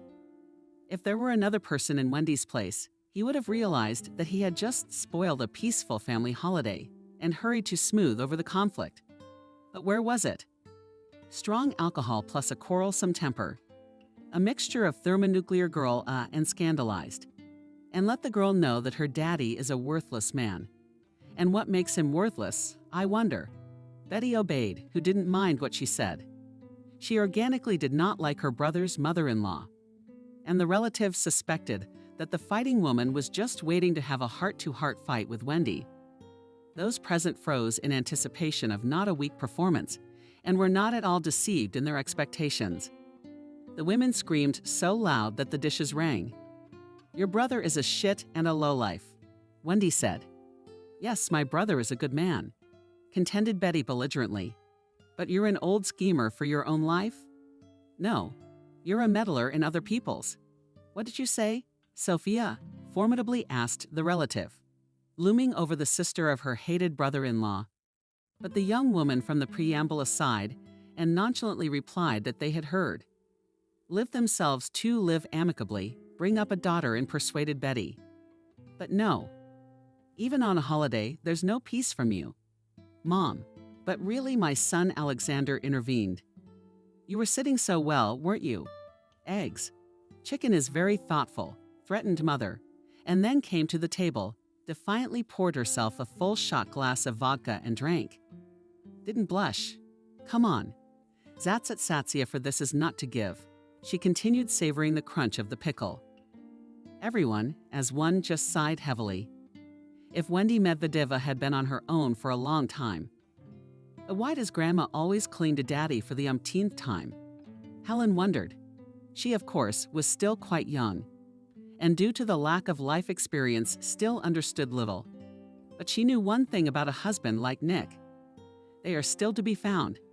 He doesn't drink, helps his mother with the household chores, earns money. What else do you need?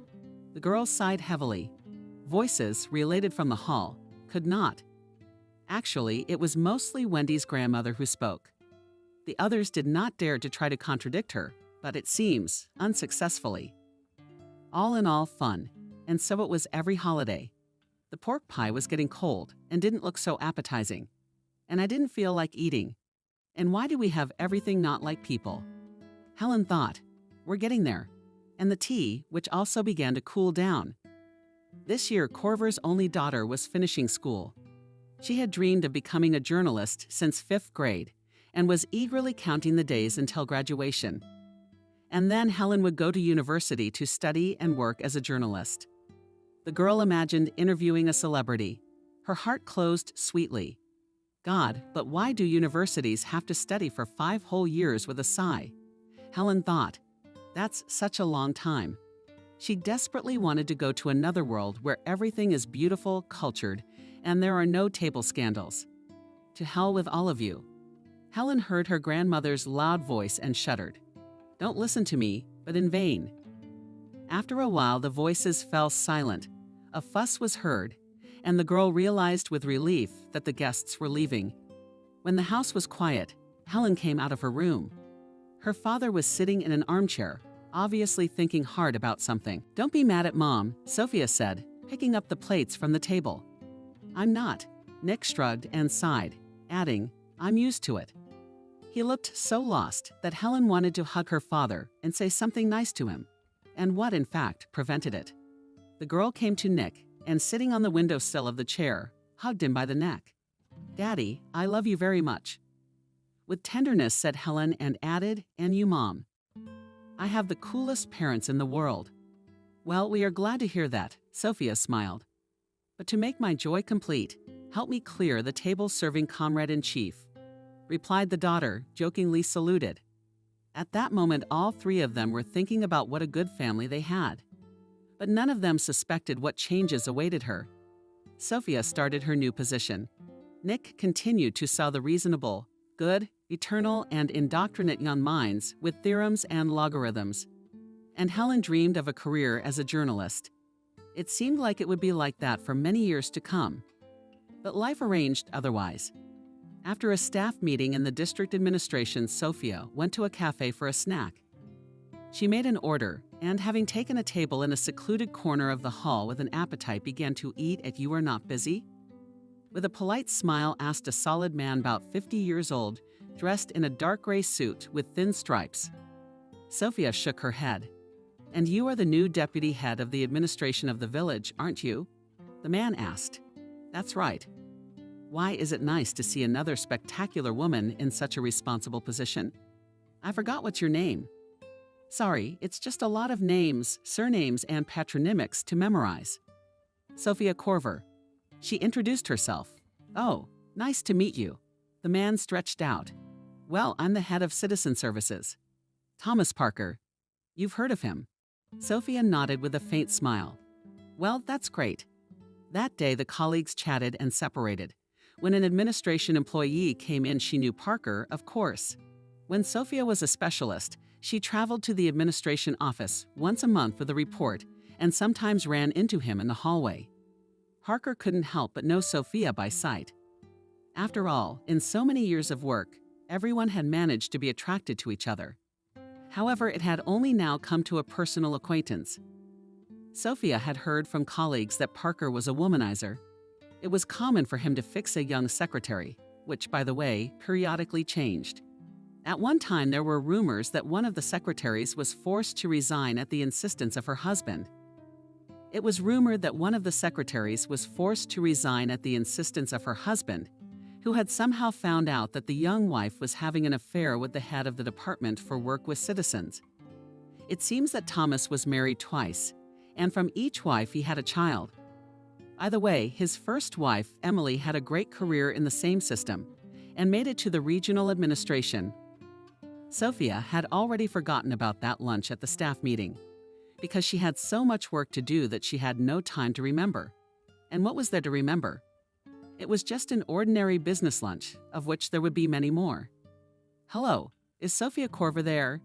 She heard a vaguely familiar voice. I'm listening, she answered. Oh, Sophia here.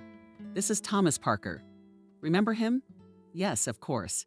In a discreet, businesslike manner, Sophia replied. What do you want? I'd like to make an appointment with you in the same formal tone, he said, and felt it necessary to add. A business meeting, of course. Your head is on vacation. On vacation. She confirmed it. Well then, all questions I solve with you as with, and oh, okay.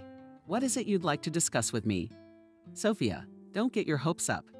With a slight chuckle in his voice, Parker replied. We'll talk about it when we meet. I'll see you at 3 p.m. When Sophia went to the reception desk, the receptionist was absent. Strange, she thought, and knocked quietly on the office door. Yes, yes, Sophia heard, a cheerful voice. Parker, and opened the door. Sophia, you've already arrived, he asked, and pointing to a soft chair next to a beautifully shaped magazine table gallantly spoke, have a seat.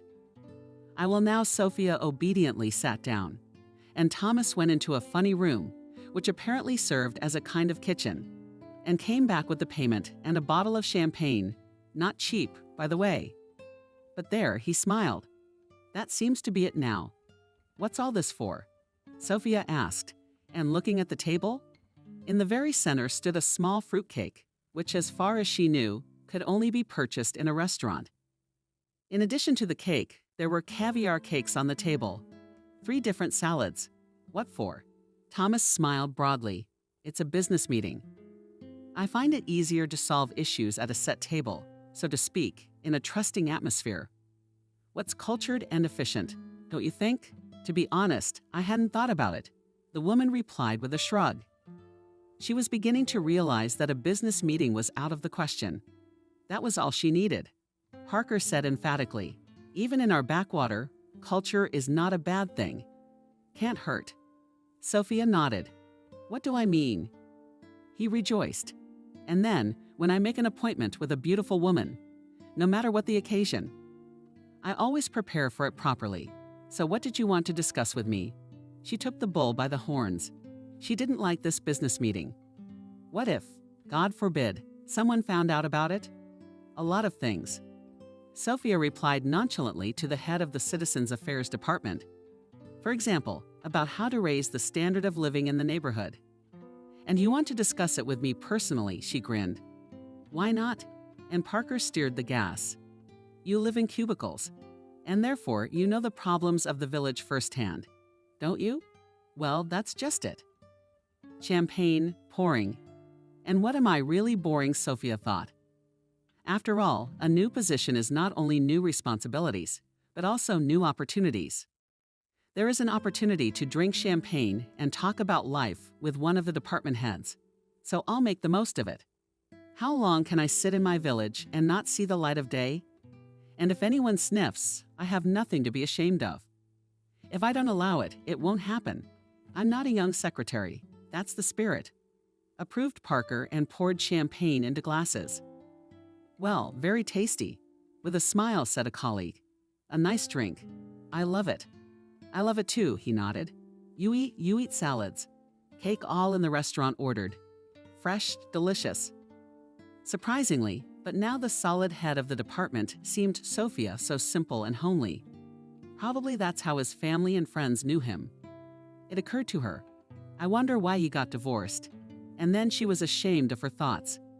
Why pry into someone else's life? Shall we do it again? Parker smiled, and not immediately heard Sophia, immersed in his own thoughts.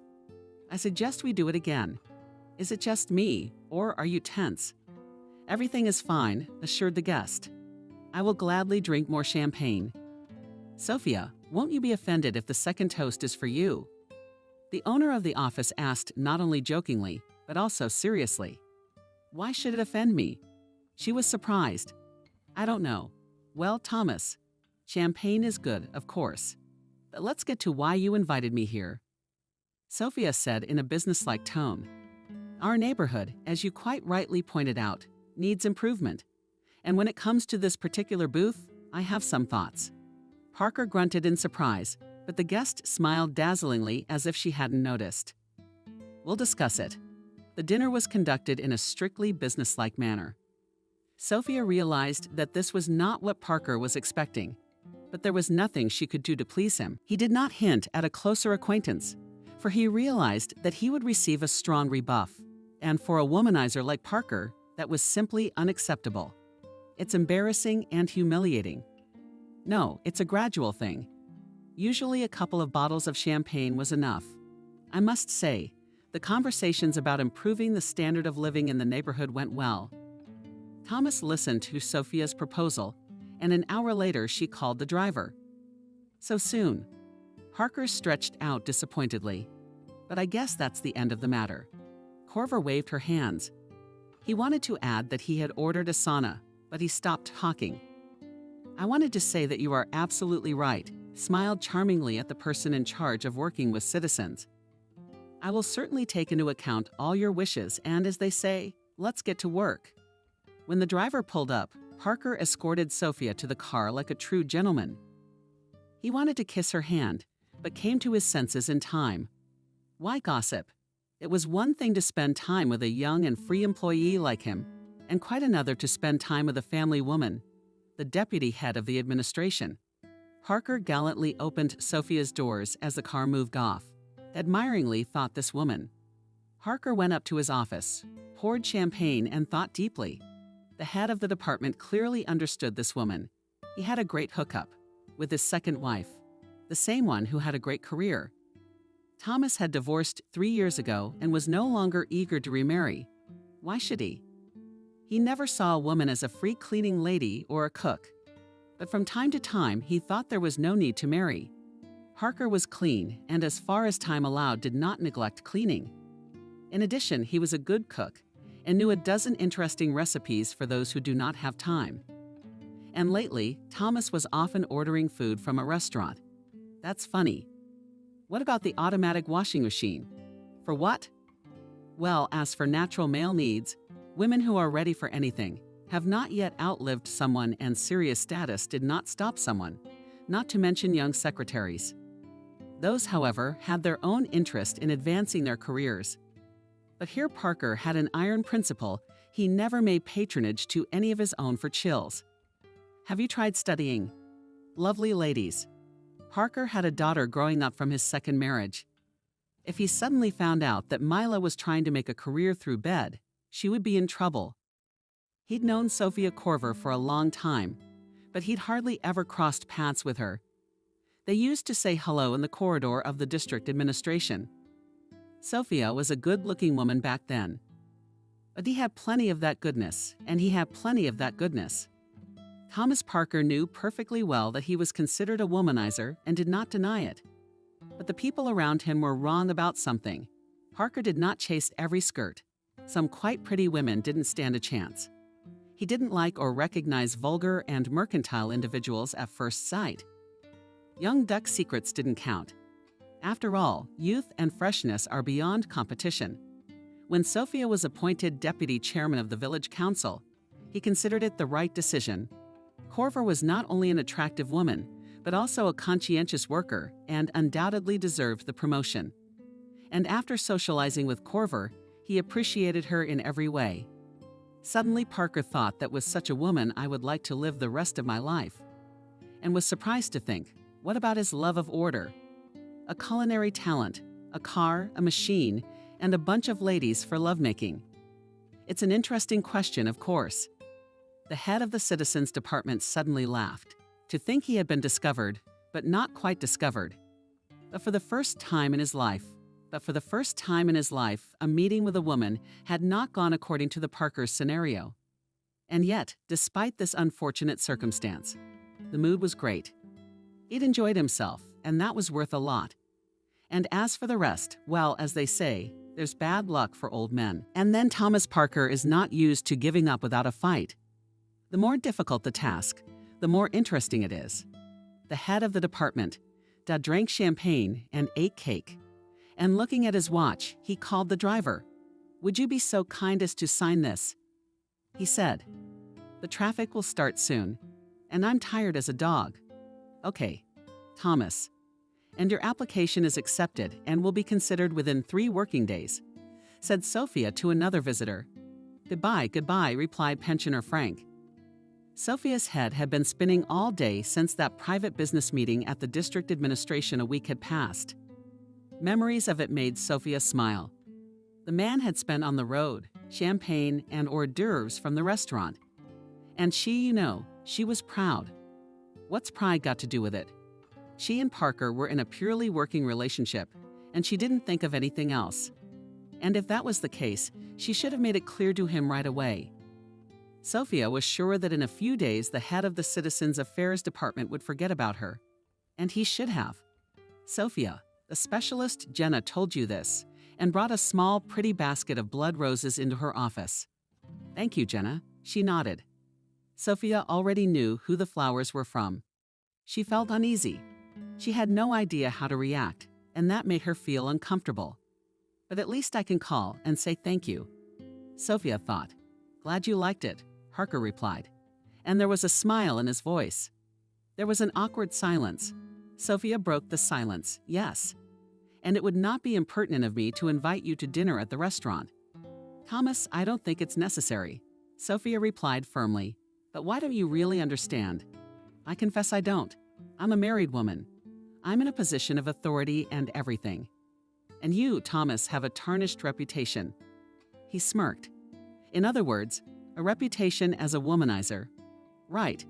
But I didn't say that," Sophia grinned back. "You don't have to say anything." "Sophia, it's just dinner." Parker didn't give up. She asked ironically. Of course, Thomas didn't hesitate. How could it not be? Suddenly, Sophia realized that she wanted to go to a restaurant. It seemed to her that she had recently fulfilled the norm of her former working life. So why not have a little celebration? "You know, I think I'd agree," Sophia said. True, Parker sounded genuinely happy. She thought again that the head of the Citizens Affairs Department, whom the neighborhood knows, and the one who was talking to her at that moment were two different people. "Yes," Sophia replied discreetly. "Wonderfully received, Parker." Businesslike tone. "My driver will pick you up for bed at 5, she asked fearfully. "Yeah, what's the big deal? What time do I get home?" "Oh, Sophia," the colleague laughed. "You probably haven't heard anything yet. He has irregular working days, which is a common thing in your position. A working moment. Yes, only there's something else." "There's nothing." Sophia wanted to say that she didn't have the right dress, but thought it was unnecessary. In Sophia's opinion, a man shouldn't know about such things. She walked over to the large full-length mirror hanging in the study. What exactly is wrong with a suit? She thought. A dark blue pantsuit, intricate trim on the lapel and cuffs of the jacket. It looked very impressive. "I wish I had a little more makeup and jewelry. You can do without it. The gold trim looks pretty flashy. And I think there was an elegant and wide-brimmed hat in the closet. Sophia bought it recently, but never brought it home. But here it is ready to cheer up the evening ensemble," she thought. "There is only one thing left to settle Nick. I will be late tonight," Sophia told her husband. Suddenly she felt like a schoolgirl. "And what are these trips?" Cindy, the accountant, looked out of the window. "But what's not to be clear about?" snickered Jenna, escaping to the tea party hat flowers. "A driver at the end of the day. And you think about it." "Really?" The elderly accountant gasped. "And I thought she was decent. She has such a good husband. A daughter. Well, give a man a diplomat, and he'll show his true colors. And everyone knows what goes on upstairs. They're all related, for God's sake," the specialist ranted. "But our doggies got it." "That's right," the accountant nodded. "Well, and then the sight of the little one, it seems, did not go in vain. After all, she's always oppressed Nick. Here is the result." "Yes," Cindy sighed. "And what a nice family they were, weren't they?" Every dog in the stalls knew about the relationship between the math teacher and his mother-in-law. Moreover, it was one of the most discussed topics in the store, in the nurse's station, and of course, in the village administration. Well, now Sophia's colleagues had something to discuss. And in the light of recent events, it looked a little spicy. "Cindy, please." Jenna rolled her eyes. "Why worry about them? Nick, if anything, who will be there to comfort them. Everyone knows the vice principal's got a crush on him. Molly's a very attractive woman, by the way. Not like our duck. Yeah, it's like Santa Barbara all over again." The women laughed merrily and continued to grind the bones of the deputy head and the rest of the villagers. "Sophia, I'm speechless," Parker exclaimed. "I didn't mince words. Are you charming?" "Thank you," she smiled. "What's the harm in that? It was a pleasure." But at the same time, a strange uneasiness settled in her soul. Maybe it was a premonition. "What will you have to drink?" Thomas asked. "At your discretion? To be honest, I don't know much about wine." "Then I'd recommend a Spanish wine, very bright, very tasty." "Well then, let's have the Spanish wine." Sophia nodded. They drank the wine, which indeed turned out to be amazingly tasty, ate shish kebab of sturgeon with spicy sweet sauce, and talked about everything in the world. Parker proved to be an interesting conversationalist, and the time flew by in a flash. My God, it was already 9:30. Sophia gasped, looking at her watch. They'll be worried at home. Thomas nodded understandingly. Well, of course, she replied and went to her purse for her phone. Where the hell did it go? Sophia cheerfully turned to her colleague. Wait a minute. Sophia waved Sophia away with annoyance, intending to dump the contents of her purse on the table. Sophia mockingly held out Parker. I apologize profusely for interrupting what appears to be a fascinating pastime, but maybe you're looking for this. He pointed with a smile to Sophia's cell phone lying on the table. And both of them, without conspiring, spluttered. Cheerfully, she said, Husband, you have not lost me. Well, great, I'll be there soon. Love you. Parker felt a prick of jealousy and sadly stated, well, I guess the banquet is over. Sophia waved her hands. It can't be helped. They're waiting for me at home. Well, if they are, when she entered the house, her husband was awake. Have you been drinking? Nick asked, looking at her intently. I had a drink, Sophia nodded. There was a small banquet after the administration meeting. Something was wrong. Was it Nick's imagination, or was there a challenge in his wife's last sentence? Why not? He shrugged. You're entitled. You weren't brought here under the arm.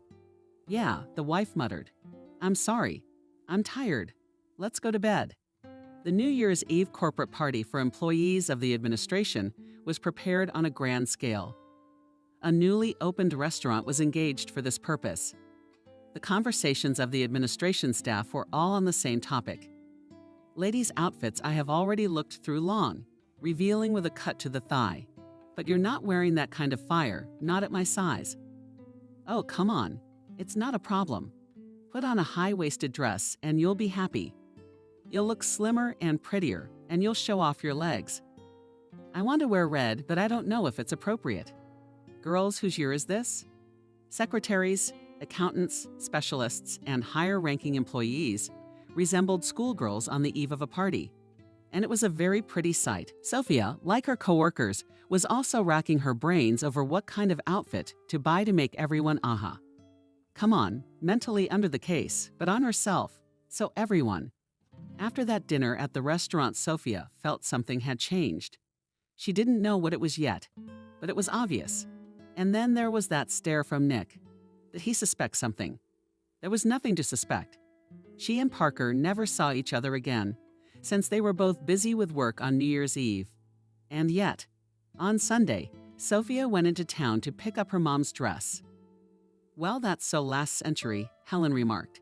When the mother voiced her plans, that is, did not understand Sophia. So now everyone orders in online stores, right? Explained the girl. Yes, but what about trying it on? So it can be done at the point of delivery. Maybe, Sophia grinned. But I'm used to the old-fashioned way. You should. I will keep up with the times, she smiled and went outside. The weather was fantastic. It was warm and the snow was falling quietly. I wish we had this kind of weather at Christmas, Sophia thought dreamily and frowned. Most of the time the holidays were a challenge to her psyche. As usual, her mom would show up and start bad-mouthing Nick. What the hell? Rarely, very rarely without that cataclysm. Sophia suddenly pictured Parker in Nick's place and wondered, I wonder what kind of relationship they'd have with Mom. And the woman sighed heavily. She'd been thinking about him a lot lately. What was that about? Sophia reached the bus stop and said hello to her fellow villagers. The retired headmistress said hello and looked at her strangely. Some of the people standing at the bus stop followed her example, and Sophia felt naked. What are they looking at? 5 minutes later, Sophia's bus pulled up. Please come in, Will said kindly. A student visiting his parents for the weekend. Thank you, Will. She smiled gratefully at the guy and suddenly heard someone murmur. Tell me, please, what honors? Sophia could have been mistaken, of course, but the voice seemed to belong to Anna, Betty's friend. She had sat with Anna more than once at the same table with relatives. Sophia had always thought that Betty's friend was quite nice to her. So what's the matter? There were those looks too. Sophia took her seat and decided to keep her head down.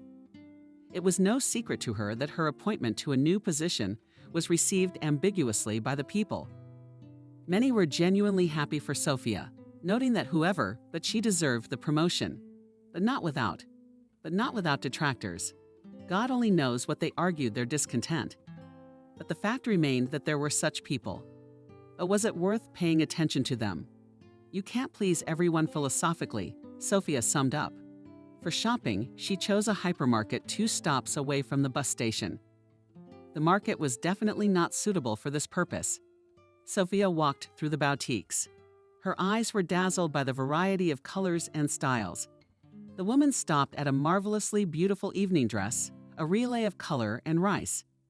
It would go perfectly with her dark Russian hair and gray eyes. The dress cost more than half her paycheck, but it was so beautiful. And if you pictured it with newly bought shoes, clutch sharpening, and beautiful makeup, it was fire. To take it or not to take it? That was the question. Mentally paraphrased Sophia of the famous writer Sophia. She heard a painfully familiar voice, and that was the meeting. In front of her stood none other than Parker. "Hello," confused woman said. "What are you doing here?" "Having fun?" Thomas asked. "I'm just picking out a dress for corporate events." "A necessary thing," he approved. "How's that going?" "I haven't picked anything out yet," Sophia admitted. "Why not? It's just something. I think this purple one is really nice," Parker said in a businesslike tone, and looking at the dress she was looking at. I think Sophia thought dejectedly too. "But for the money it costs, you could live on it for almost a month." "You know what? Why don't I give you this dress?" Thomas suggested as if he were buying a candy bar. What did the coworker fearfully ask? "No, that's out of the question. But I can see you like it." "You don't," he said. "Do you like it?" nodded Sophia. But it's very expensive." "No, Thomas, I can't accept such a gift," she said firmly. "No more than money." Parker wouldn't give up. "Well, I can't take no for an answer. I need a hint." As if out of nowhere, a young salesgirl materialized. "No." Sophia shook her head, stuttering with excitement. But her unexpected companion unhesitatingly declared and to tell, and to show, and it would be good to help to decide on the accompanying goods. "Well, there are handbags, shoes. In general, you know yourself. And now the lady wants to try on this dress." The sales consultant looked questioningly at Sophia, and she nodded. She was already convinced that Parker knew how to insist. So was it really worth it? Grabbing her dress, Sophia left, for example. And when the colleague came out, he was speechless. "Sophia, I'm blown away," Parker said. "Is it really so terrible?" She smiled. "It's not. Just awful. Terrible, beautiful. No, it's a stunning dress. It really looks like it's made on you," the saleswoman said with a smile. "I want to offer you these shoes." The girl took out of the box silk, lilac, pink shoes, decorated with bows with decorations. "We'll take them from you too." Without giving Sophia a second thought, Thomas said, "And you need a treasure too." So Sophia became the happy owner of dress shoes and elegant treasure. Reshed his fancy shimmer and crystals. Parker pulled out his credit card, and despite Sophia's protests, Sophia paid up. So uncomfortable, she slipped in pitifully. "Uncomfortable," Thomas interjected. He looked at her strangely. "Yeah, and if I offered to take you home in my car, that would be awkward too." "And you want to suggest it," said Sophia in a thin voice, "and not just suggest it." Parker nodded and added, "I'll insist." "And not just suggest it." Parker nodded and added, "I will insist." "Then you better say yes right away," she grinned, determined to pay him back for all this splendor at the first opportunity. Right. The colleagues left the hypermarket, not realizing that she was watching them. Cinderella's friend Sophia. "Here is my carriage," Thomas said proudly, opening the door. Parker drove a dark cherry-colored Ford. The car looked brand new. He added, as if reading Sophia's mind, "It's beautiful." "I like it too," Parker nodded and sighed, asking Sophia, "Don't you think something is happening to us?" Actually, she didn't think there was anything going on with them. But Sophia was more worried about something else. What to do about it? I don't know, she said quietly. Not true, Parker whispered. Leaning toward Sophia, he gently took the woman's chin and looked into her eyes as if asking her something. Sophia covered her eyes for a moment, as if answering him yes, and in just a second, they broke. Oh, like schoolboys, Parker laughed a few minutes later, and Sophia was in complete agreement with him. Now she felt like a schoolgirl who had kissed for the first time in her life, and now she was afraid that her mom would find out and scold her. Except that it was not only about mom, but also about her husband and daughter. It was about them first of all, though it's unlikely the mom is either. Wendy, despite the contrast with Nick, would approve of her daughter's behavior. And so it was when Parker brought Sophia home. Her husband wasn't with her daughter. That was good for her. It was embarrassing to face them. And the next day, it seemed that everyone in the village knew that Sophia Corver had come home with some guy in a car. She was sitting in her office drinking coffee when her mother called. What the hell are you doing? Going off the deep end? Wendy's on a roll. So Sophia thought doomfully. I think it's starting. If until yesterday she had nothing to hide, now the situation had changed. It's not proper for a married woman to make out in a car with her face. However, it's all yours too. Good morning, Mom, Sophia said calmly. And you are sure that it is good, gargled, and the mother of the whole village only says that you were brought yesterday by car. Well, what's criminal about it? She asked in a friendly manner. What's criminal about it? Yelled Wendy. So the daughter took the phone away from her ear to ride in a car with someone else's man. That sounds normal to you? Mom slowed down and said, Sophia, riding around with another man's man. Maybe it's not normal. Only I did not ride and came home with a colleague whom I met in the city and who bought you a dress and shoes. Mother interrupted me. Aren't you ashamed to accept gifts from a man? It makes things more complicated. It's a loan, she said. The first thing that came to mind, a loan. The old woman asked incredulously. Yeah, I haven't heard anything about a paycheck yet. And we have a corporate party in 3 days. Sophia lied inspirationally. We're going to a new restaurant. We're going out with the district administration. So you have to be on your best behavior. What did I tell you? Your husband doesn't know how to make money. Do you need to be on top of your game right now? And not just at the New Year's Eve party. Why don't you come to the party? It would have been a dime a dozen. Mom, what's the point of this? She sighed tiredly. You know what time he comes? Oh, it's been a long time. With annoyance, said Wendy. I wish you well. Do you? What's in it for me? What do you want? I want you to get your husband up to look for a part-time job, or better yet, another job. Sophia laughed, glad that the conversation had moved on to a less sensitive topic. And where is she in the village? That's another job. If only to become a laborer. You could start your own business, he grumbled. After all, he's a mathematician. Just knowing math isn't enough. You need an entrepreneurial spirit. And I don't have one. She summed it up triumphantly. What did she have to prove? You got a worthless man. Mom, let's figure out our family life on our own sometime. For probably the 1000th time, Sophia said. And anyway, I have to work. So bye. And in the evening, she had a talk with her husband. Sophia. While Helen is out walking, we need to talk. He didn't waste time with the preface. Well, we need to, then we need to. I agree, Sophia nodded, realizing what the conversation would be about. Nick had been ready for a serious conversation since morning, and now he didn't know how to start. Not sure where to start. She assumed, and I'll get you a paper. You heard that idiotic rumor that I got a ride home from some guy in a foreign car. And now you want to hold me accountable. Why would you want to hold me accountable? Peacefully hummed husband. I just want to understand the situation and understand. We're still a family. Sophia, I've always been honest with you, so I think I can expect the same. Yes, of course, Sophia nodded. But I have nothing to repent of. I always thought you were above gossip. I was wrong. And I can't have this conversation, Nick said thoughtfully. And his wife thought that he was probably right. What's the point of talking about it? Nick, there's nothing to talk about, she exclaimed. He had a ride. I don't deny it. But it wasn't some guy, it was a colleague, the head of the Citizens Affairs Department. I met him by chance at the hypermarket, and he drove me home. That's it. So he went to the village on purpose to take you home. Nick squinted incredulously.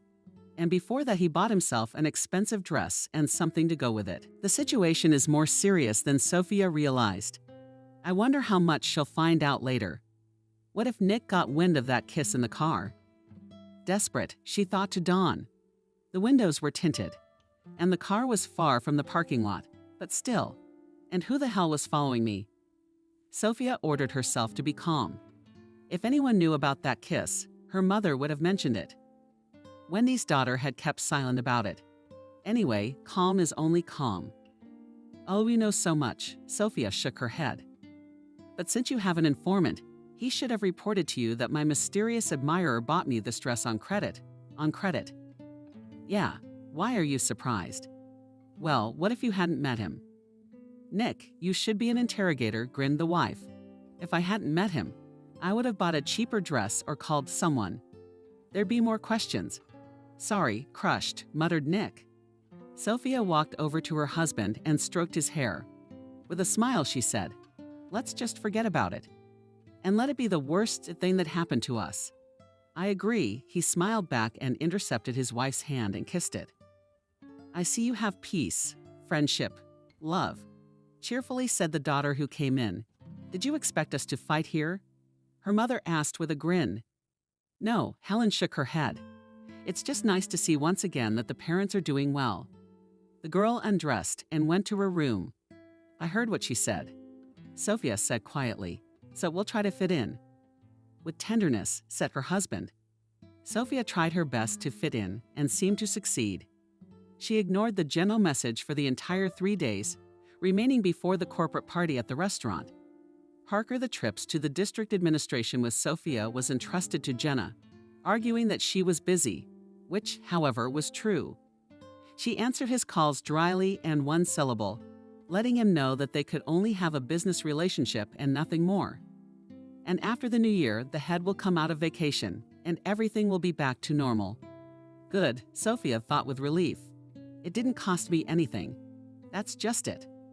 The restaurant, where the corporate party was held, had been opened recently, so it looked untouched and somehow uninhabited. Perhaps it was the high-tech style of the place. Sophia suddenly felt like a snow queen in her ice kingdom. Not to give away, only she guessed that the gossip about her and Parker came from the native village council. And now the co-workers were clearly eager for it to continue. Sophia decided she would not give them that pleasure. She kept talking about her work, had fun, danced, enjoyed delicious food and drinks, and did not give away her desire to approach Parker, and ideally to torture herself with him, and repeat that kiss again and again. May I invite you gallantly, gave her his hand. Michael, the head of the agriculture department, and Sophia nodded with a smile. Tonight was going to be fun, and Sophia was having fun. She settled into her seat and found herself a cold soda. And 5 minutes later, a security officer came up to her and asked her to dance as well. Our Sophia is a real hot commodity, commented Cindy the accountant. And Parker is not without tears. Her assistant Nina chuckled. The head of the Citizens Affairs Department poured one drink after another, and from time to time cast hateful glances at Sophia. And when the security officer, as befitted a true gentleman, escorted the lady to her seat at the table, Parker approached her with a firm step. The audience froze in anticipation of a dance performance. With forbidding language, he suggested Sophia. Thomas, are you sure? She said with a polite smile. Maybe you should sit down. I decide what's best for me. Parker said, but we're on a first-name basis. No, Sophia blurted out, and the almost inferior crowd perked their ears at you. Thomas, what are you doing? Michael tried to defuse the situation. It's okay, it's okay. Who doesn't? A man's had a little too much to drink. It's just an everyday thing. Let's call a cab. But who has a cell phone nearby? An administration employee from a neighboring village readily took out a phone from her purse and started dialing the number of the cab service, and Michael felt it necessary to warn. And without any stupid woman's gossip, I'll rip my tongue out myself. To say the audience was disappointed was to say nothing. The cab arrived 5 minutes later. Parker was escorted to the car and the fun continued. Sophia could physically feel the stares of her colleagues, and after a while she hurriedly turned away, citing a headache. The next day, Parker sent Sophia a message apologizing for her behavior. Apology accepted. Happy New Year, was it written. Christmas was spent alone with Nick. Wendy went to a sanatorium on a voucher for pensioners, and Helen, having met Christmas and scared in a salad, went to celebrate the holiday in the company of classmates. You know, said Nick, I've wanted to celebrate Christmas with you for a long time. But there's always someone else around.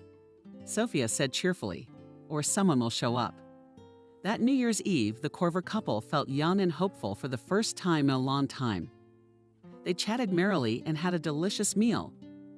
Ice-cold champagne they recalled carefree youth, the time of the courtship, the wedding, the news of the long-awaited addition to the family, the birth. Niece? Yeah, it was great. Sophia smiled as she sipped her champagne. Do you remember how you gave me cosmetics and golden balls? You bet I do. Her husband laughed. It was you from Grandma's paratrooper. Oh, and hit me then.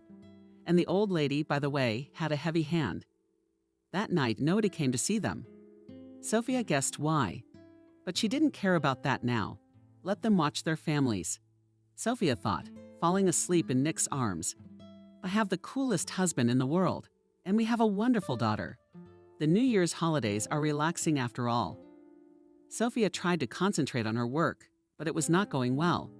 The same thing seemed to be happening with the other employees. She went to Paulina's office and, with annoyance, noting that she was not there, went to the accounting department. And so it was.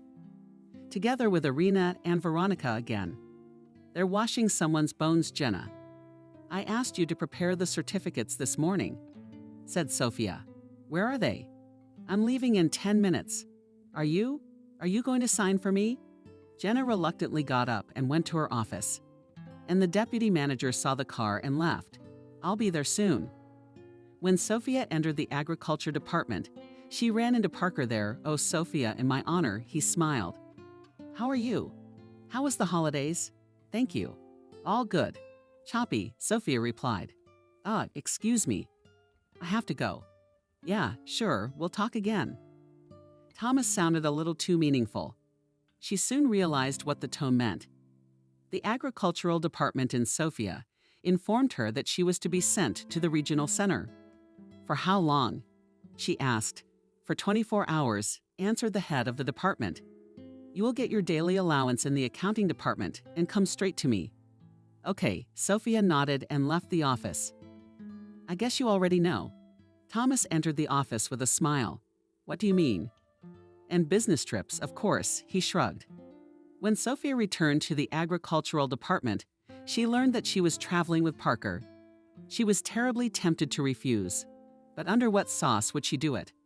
And then, if she refused, it would give the department head some interesting ideas. And Sophia wouldn't want that. She's had enough of the New Year's Eve party. Surely the cuckoos, despite the warnings, were already scratching their tongues. Sophia went on a business trip with Parker. This trip was the beginning of their passionate affair. Both realized there was no point in hiding your feelings under lock and key. And be honest, was this trip in your prayers? Sophia asked, snuggling into his shoulder. But what was I supposed to do? Thomas sighed, pretending to sigh. You were avoiding me. And then there was that stupid corporate party. Drunk like an idiot. Wanted a bloody. What's going to happen now? She said thoughtfully. And everything depends on us. I want to be with you if you become my wife. Then the gossips won't dare say a word. Well, that's true. But Nick? What about Nick? Isn't Nick a little boy who'll get over it? He's not old yet. He'll find someone else. You just shook your head. Sophia. Oh, sweetheart. I've been divorced twice. And as a person with experience, I can say that there's really nothing terrible about it. It's more of a people thing. To me, it's really simple. If the marriage has come to an end, there is no point in saving it, and it is better to try to become happy again. And if there's someone you want to be with, then God knows what to do. You're probably right, she agreed. But you see, I don't have that experience, and it's really hard and uncomfortable for me." "I understand," with sympathy, Parker said. "Helen is graduating from high school this year," Sophia continued. "She's looking forward to graduation and having her mom and dad present together. They are together, being divorced." "No, Jen, I'm not ready to make that decision yet." "You don't have to," he smiled. "Just to be near. And there, as they say, there will be a day, there will be food." "Thank you for what?" "For understanding." "Believe me, it's not easy for me," Thomas sighed. "But I'm willing to wait as long as it takes." A year passed. On Helen's birthday, all the relatives gathered at the Corver house.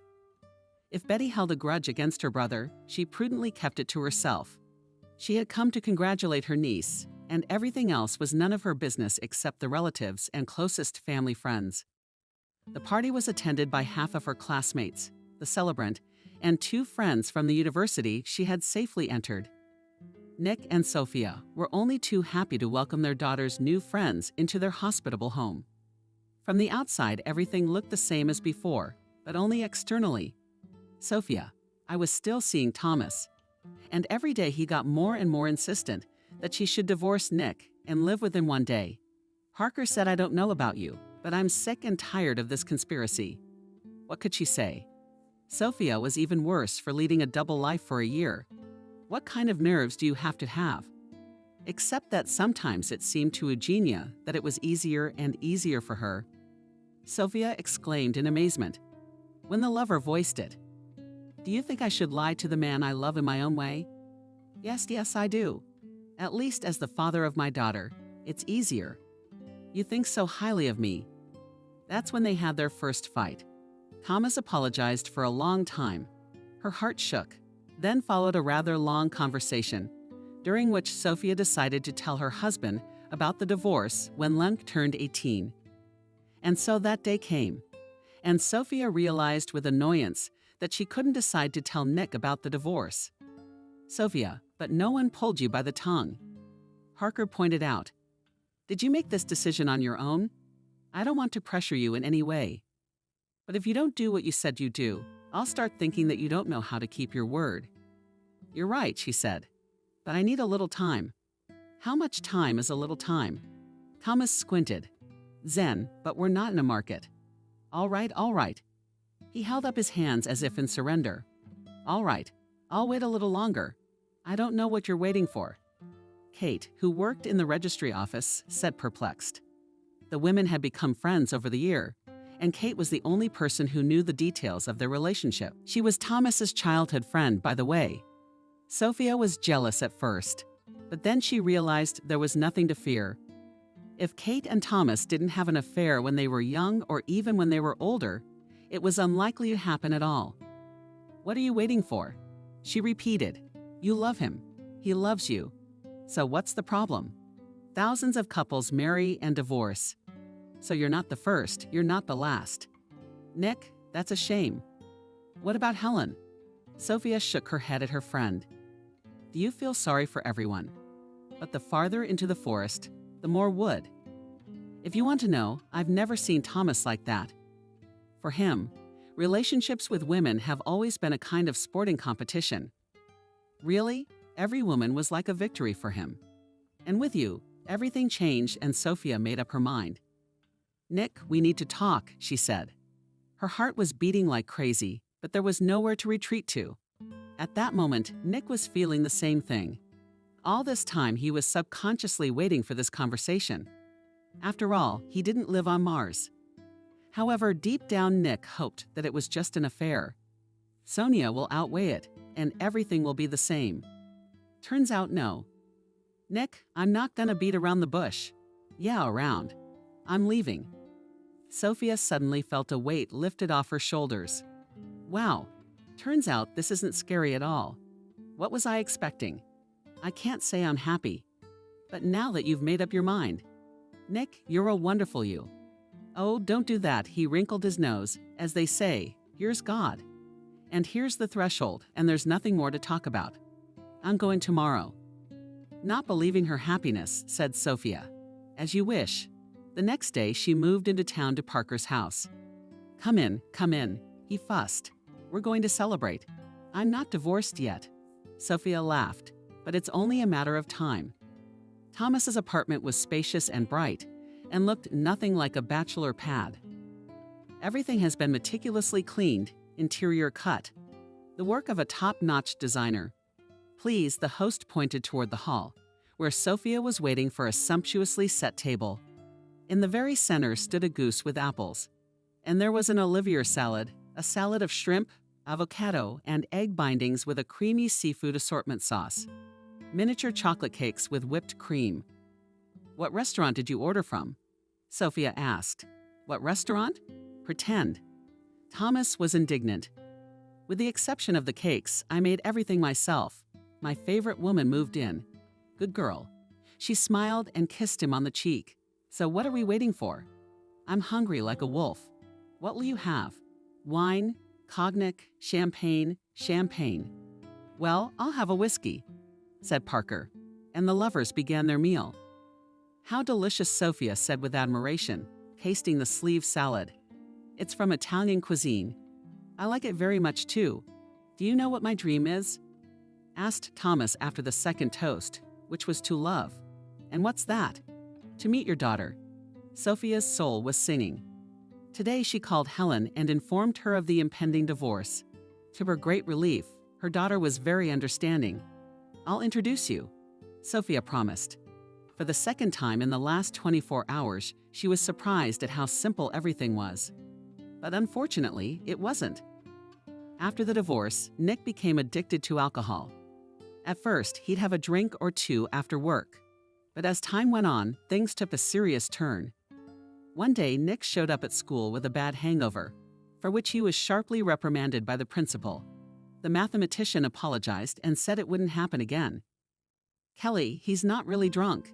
The vice principal stood up for him. At least the man had some drama in his personal life. Who doesn't? The principal grinned. Even for students was not a secret that Molly has long been unevenly breathing to the math teacher. And here was such an opportunity to win the man of her dreams. And to say the vice principal had been a widow for 6 years. "All right," Kelly relented. "On your, Molly, responsibility. But if this happens again, I'm gonna have to talk to you differently, Nick. I hope you understand what I mean." "I do," replied the mathematician briefly. "Well and good. Let's get on with our work." The incident never happened again. And a couple of months later, after a corporate birthday party, they decided to continue the banquet at Nick's. The cell phone was ringing off the hook, and Alex, the gym teacher, exclaimed in anger, "Yours, that's the one." With annoyance nodded Alex. So calmed down. "To hell with her." "Alex, you're 100% wrong," said Nick. "Do you know what this is called?" "What do we have? We don't keep it when we lose it." "Oh, poor or what?" Colleagues drank a shot each, and the gym teacher remarked, "But freedom." "Fuck that freedom," Nick said with tears in his voice. "When I see Sofiaka coming to work with his whip, I'm ready to kill him." "And why him?" Alex grinned. "There, I think your mother-in-law did her best. And ours was talking to the whole village about how worthless he was. But apparently her words fell on fertile ground." The coworker left, and Nick continued his outpourings in proud solitude. Alex's words about his mother-in-law's contribution to the divorce did not go out of his head, and he went to his ex-mother-in-law's house drunk and made a scandal. "It's all your fault, you old witch," he yelled, flashing his eyes. "Why?" Wendy said nonchalantly. 3, you always said I was worthless." That said, confirmed the older woman. "Wasn't she?" And Nick couldn't keep a woman. "So it's the mother-in-law's fault. Well done. I'm you old witch," threateningly said the former son-in-law and approached Wendy. "Help, they're killing me." She paid with a voice not her own and ran out of the house. "Nick, what are you doing?" shouted Betty, who came over. The neighbor told her that a drunken Nick had gone to his ex-mother-in-law's house. And the woman followed, just as long as he didn't do anything. "I'll get her now," yelled the math teacher. "I'll go to the district police officer." The old woman continued to yell, "And such a person teaches children at school. Ah, disgusting. Fucking alcoholic. You can be sure I won't let it go." Wendy, honey, I'm so sorry, for God's sake. Betty begged her tearfully. You understand. I'll get on my knees to you, but don't go to the police station. To hell with you. The old woman came in with her and, cautiously squinting at her brother-in-law, went into the house, and Betty took her brother home, exhorting him that life doesn't end after divorce. I love her, Nick interjected to his sister. You know I love her. Betty just sighed heavily and thought, and they say women are stupid. A few days later, the story reached the education department, and the question of firing the mathematician arose. Colleagues were divided into those who argued that such behavior is completely unacceptable for a teacher and those who supported Nick. By the way, Sophia, feeling guilty before the former spouse, stood up in his defense. She tried by all means to persuade the education officer not to use such drastic measures. But alas, as a result, Nick was left without a job. He'll be lost, Sophia lamented. Don't exaggerate, replied Thomas. After all, he is a grown man, an intellectual. I think he will pull himself together in time. Oh, I don't know. I sighed. You know what she was thinking. Just promise me you won't take it personally. I get scared when you talk like that, Parker admitted. Yes, and it's really not a big deal. Anyway, maybe it makes sense to postpone the wedding. Why would I do that? I don't see any joy in that. Sophia's on. Yeah, I've been living like a hot frying pan. I'm probably the only lazy person who doesn't say behind my back, I've driven a man crazy. And they don't give a rat's ass about me trying to help him. And I still got a job to do, by the way. Well, the job isn't exactly a problem, Thomas said. There's a specialist in the civil registry office about to retire. Why? Will you look for a good option and work? Kate didn't tell me anything about that, she wondered. But you would. When was the last time you saw each other? About a couple weeks ago, Sophia recalled. But you see, the position's only been open for a week. I think we should hold off on the wedding after all. But think about it. Nick is in this situation, and I'm getting married. And you're like salt in the wound. Zen, but after all, we're living together. Well, okay, whatever you say, Parker gave in. In the end, they decided to postpone the wedding for a month. Nick felt empty and cold. His parents had passed away one by one many years ago. The wife he loved and idolized had left him for someone else. The daughter was studying to be a journalist in a regional city. And Nick was clear that Helen would not return to her native village, what with her profession here to do. With a sigh, he thought, except to visit. And now he didn't have a job either. Nick called his daughter almost every day, and Helen supported her father as best she could. She said that the divorce was not the end of life, and that Nick would still find happiness. In general, everything they usually say in such cases. If you want to come to my place, the daughter said. I'm working part-time now and renting an apartment. No, really, the only other person who supported him in any way was his sister Betty. You should come more often, she said. Why do you have to sit alone? Nick nodded uncertainly. What? Yeah, shouted the sister. Have you eaten at all today? I don't remember. He doesn't remember. But he remembered to get a bottle. Nick, but what are you turning into? The woman said in despair. Listen, why don't you stay with us? You'll come to your senses, and then we'll see what to do with you. Maybe we can find you a job. And Nick, Betty, he said quietly. Leave me alone. I'm sick enough as it is. The sister thought for a moment and walked out with a sigh. She walked home and thought about how easy it was to break something that had taken years to build up. Unlike her friend Anna, Betty was far from judging her former sister-in-law. But how painful it was to see past and washed-up addition Sophia while Nick trivialized. Betty approached the house and saw Anna sitting on a bench. Hi, her friend said with a smile. I'm here to see you. Well, hello, sighed Betty and invited Anna into the house. The women came into the kitchen and the hostess offered them tea. What tea is there? Betty waved it off.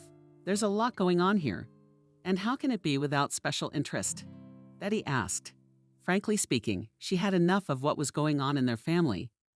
I heard the latest news was righteous anger, exclaimed Anna. Your ex was transferred to the civil registry office. In my opinion, quite logically shrugged the landlady.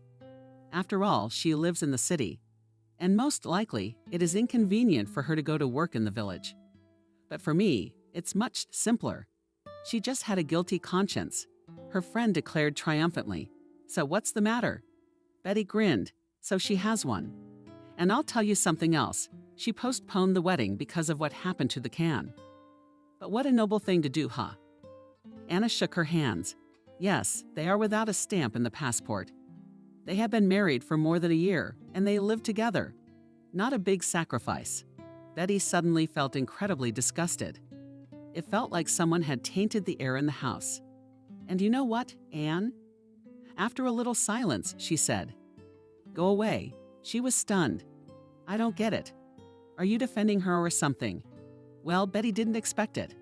I mean, Nick is your brother Nick's brother. Not only am I his sister, but I'm also a woman. And as a woman, I understand Sophia. Maybe it's not love at all. But right now, at this moment, the pig is attracted to this man. Judgment. Who are we? Life will judge us. You go away." Nick kept drinking. Now he was living on the principle that a day had passed and it was all right. That's how it is. The villagers said. What a good family they had, eh? You can't be sure of anything. It seemed that it couldn't get any worse. But the worst was ahead. Nick, a former non-smoker, picked up the habit. And then one day, what Betty had feared would happen. That night, she couldn't sleep. The young woman, as if anticipating trouble, sat on the terrace and sold not cheerful thoughts. And when Betty smelled smoke, she realized with some sixth sense that Nick's house was on fire. She went to the wicket from where the house where her brother lived was clearly visible and made sure that her hunch was correct. Fire. At the top of her voice wailed Betty and skipped to Nick on the move dialing the emergency number. When Betty ran up to her brother's house, the fire was slowly but surely growing. Without thinking, the woman kicked the door open with her foot. She ran into the house, where she got the strength from. She wet a rag and sold into her brother's bedroom and began to shake him. "Wake up, you idiot," screamed Betty. "Is your house on fire?" Sister forcefully pushed Nick and beckoned him toward the exit. The woman realized that every second counted another tug, and they were outside and just in time to fall to the grass. Betty saw the ceiling collapse. Before she lost consciousness, she thought she had made it just in time. People were running from all sides. The house where Nick had been happy for almost 20 years was extinguished quickly. But to restore it required a lot of money, which he didn't have. In fact, it was not even a question of restoration, but almost a full-fledged construction. Nick moved in with his sister.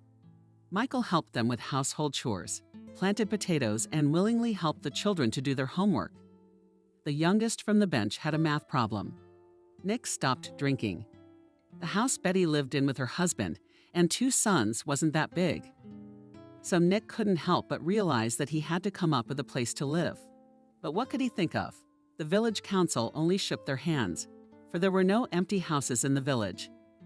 One day, Nick heard Michael ask his wife if he was moving at all. If he'd gone on a shift, it would have been good for him. We're not millionaires.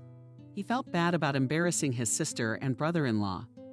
That's why Nick thought it was a good idea. Except there was no money on the phone to go online, Betty. I hate to ask you for anything, but could you spare some for a poor hobo? 300, he asked his sister. Nick had been calling himself a hobo lately, either jokingly or seriously. What's that for? With suspicion, Betty asked. And has your brother been drinking? Don't worry, you're past that. Nick assured her with a grin. I want to look for a job ad. How long do I have to sit on your neck? Well, I'll get it for you.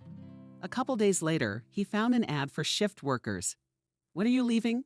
Betty asked. In a week. Nick called his daughter before he left. I'm happy for you, Helen exclaimed. I've been having all kinds of bad thoughts lately, but thank God you're okay. I should come visit you sometime.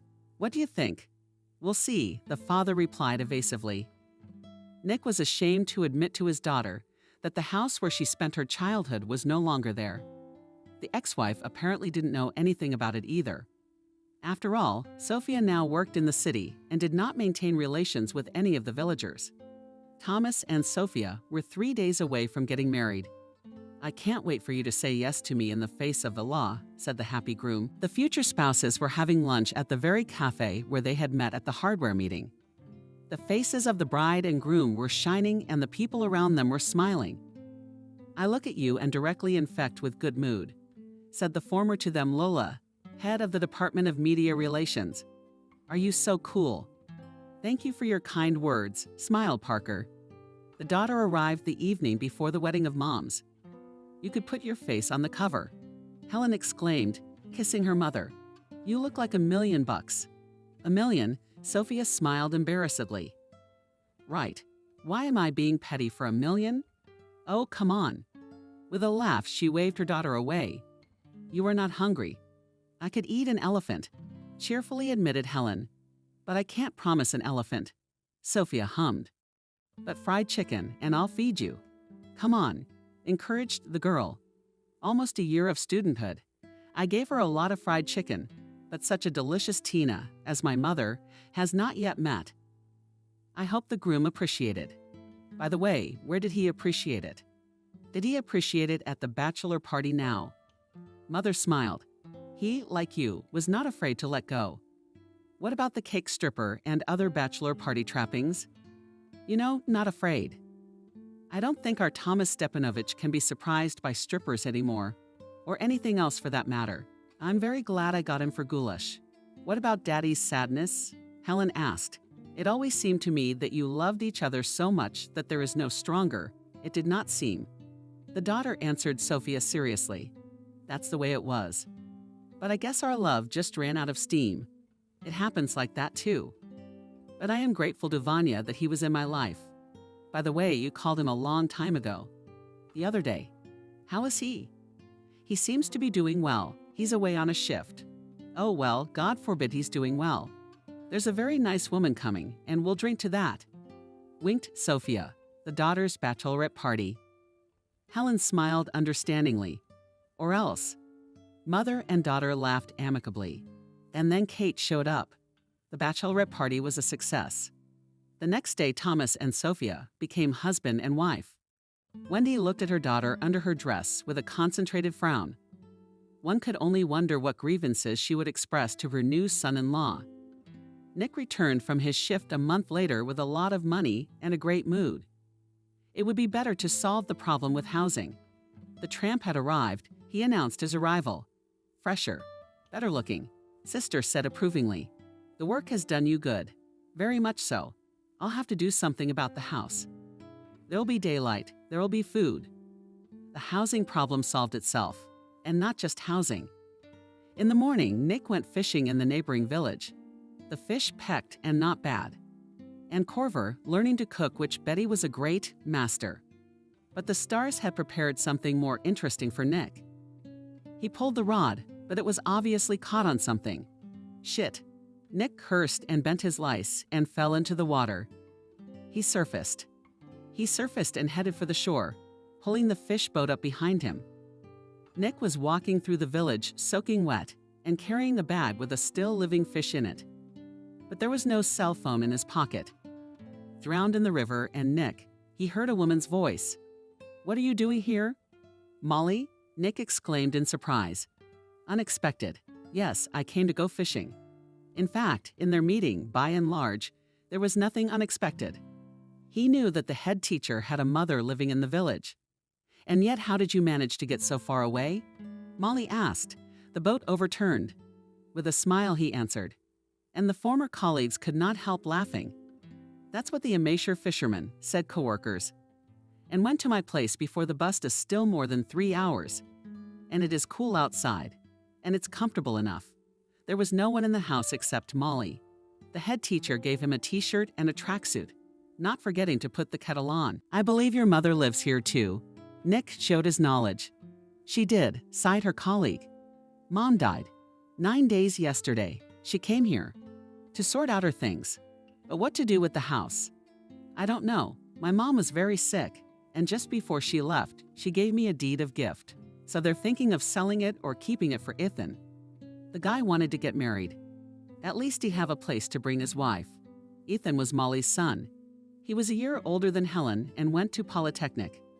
"Would you let the tramp stay here?" Nick asked. "What vagrant?" "The mistress of the house-me." Sadly, he replied, "You know probably that I'm having dinner at my sister's, but I'm tired of embarrassing them. Don't worry, I'll pay. Yesterday I came back from a shift. I make good money, and then I'll find a place to live." "What money?" Molly waved her hands. "You can live, of course, as long as you need." Was it a nice house? A big one with 2 vegetable gardens, a garage, outbuildings, and a nice garden. Nick took good care of the house, for which Molly was very grateful. Another question is who should thank whom? Nick grinned. When the landlady told him to thank you, she took in a hobo. "Well, what kind of tramp are you?" Molly objected. "Just a man in temporary difficulty." She visited the mother house almost every day. Both the residents and the child began to guess what was the matter. A fiancé had shown up. "Why are you, Molly, frequenting the village?" One day the sales clerk remarked, "I wonder if you're going to move there." "Who knows?" The widow smiled enigmatically, and when the villagers found out who was staying with her, everything fell into place. But Nick made no move to get closer. The coworkers began to speak to each other. But it didn't go any further than that. Molly realized that her lodgers needed time. After all, the man had recently gone through a difficult divorce. It was all settled on Christmas Eve. Molly's back from corporate. Beautiful, dressed up, new haircut. "You look good." Approvingly, Nick said, "That hair looks really good on you." All the men must have craned their necks. "Maybe," she smiled, "but it doesn't make any difference to me. And who's going to wring the neck of a drunkard who's old enough to be my son?" "Well, there is also a physicist," sneered Corver. "True, I think so. Doesn't distinguish a man from a woman anymore." "Well, you see," Molly waved her hands and laughed merrily. "Well, I think that women are always pleased with a man's attention. You like ears, do you?" The widow asked quietly, looking Nick in the eye. "I love with my heart," he whispered back. The heart of the woman, tired of loneliness, anxiously went down. Did it mean that Nick's heart was not free and it still belonged to Sophia? And yet there was still a tiny hope. "The best counselor is the heart," Nick continued, catching her gaze. Now they were looking at each other. Molly suddenly realized she had a chance. Nick nestled against the woman's warm cheek, and he physically felt his heart thaw. And when their lips met, the man realized he was finally cured and ready to start life anew. "You are very beautiful," Nick whispered, hardly tearing himself away from her cop. Molly only smiled. She wished if Nick told her that, then things would work out for them. Nick and Molly spent that Christmas alone together. They didn't need anyone. They talked about everything in the world, made plans, and they had the best time of their lives. "How you celebrate Christmas is how you spend it," Nick said with a smile, pouring the rest of the champagne. "So don't get your hopes up. It's easy to get rid of me. At least for the next year." Outside the window, it was already starting to get matchmaking. And the lovers were thrilled to see not only the coming year together, but also the dawn. Both saw it as a good omen. Could it have been any different on this magical night? "I hope it doesn't happen in the next 20 years. Molly said quietly, snuggling into his shoulder. "Well, that's a bit pessimistic." Nick stretched out with courtly disappointment. "Here's the 30 thing. Molly, well, marry me. I realize I have nothing to offer you yet, but I promise it's only a matter of time. I have grand plans for this year, and shut up," Molly whispered, placing her fingers on his lips. "If you were a beggar, I'd still say yes. I'm not a beggar. It's just him. I'm a tramp. My favorite tramp.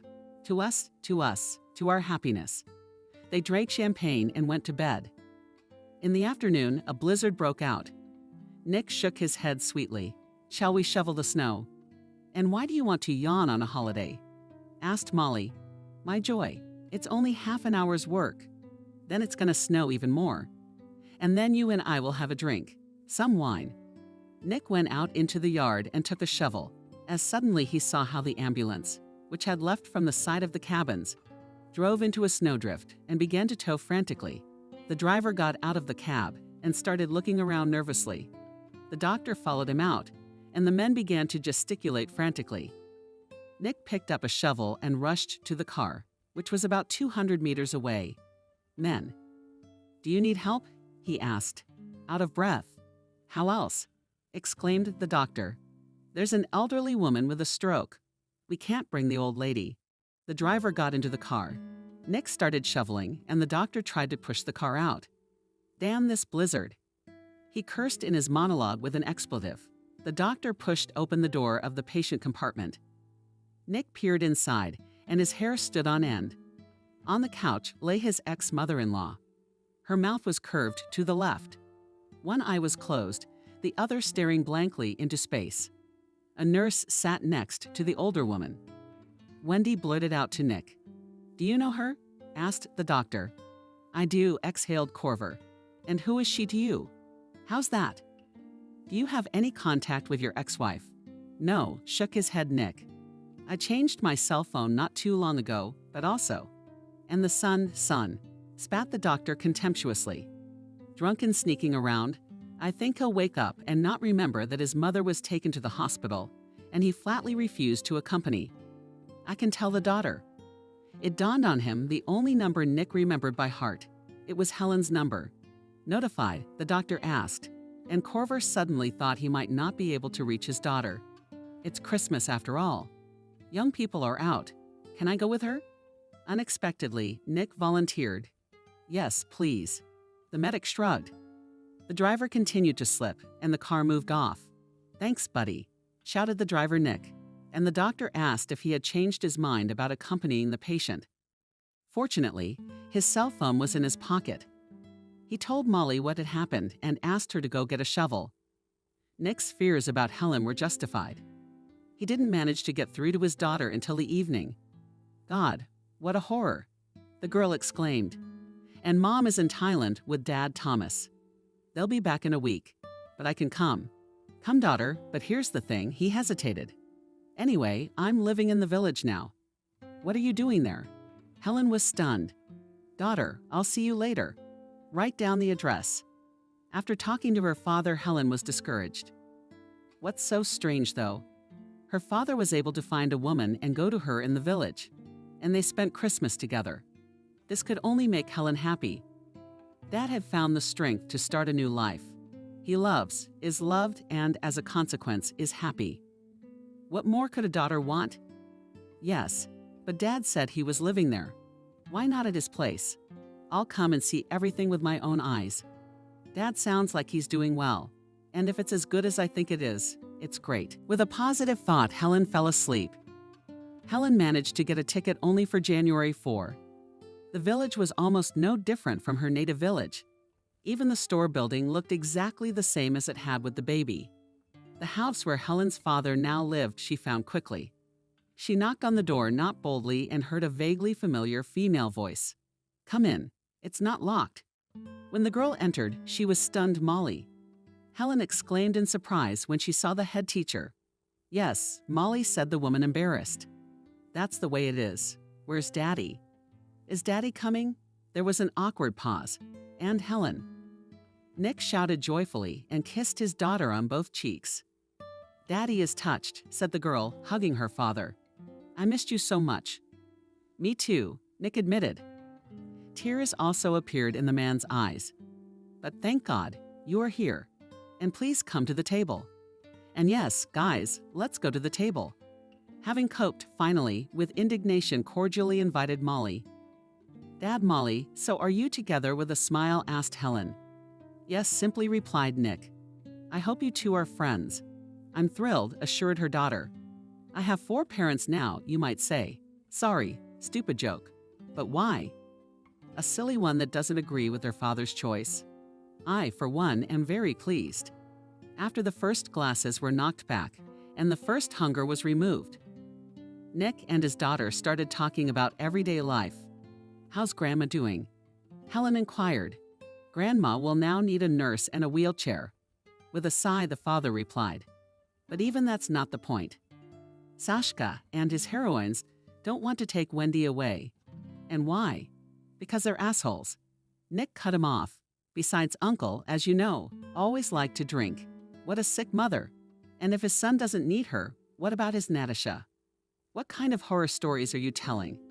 Helen shuddered, and this, daughter, is not horrors, but the harsh truth of life, philosophically remarked the father. I hope I don't suffer the same fate in my old age. No, of course not. Wendy was conscious and already knew that if it hadn't been for her ex-son-in-law, there was no telling how things would have ended. For 2 days, my ex-mother-in-law barely spoke about me. I mean, he saved my life. And I'm fine. Wendy? Nick smiled, squeezing her hand. The main thing is that you get better. Where's Sophia? Asked the older woman. And tears appeared in her eyes. She doesn't ask about Sasha. A thought crossed my mind.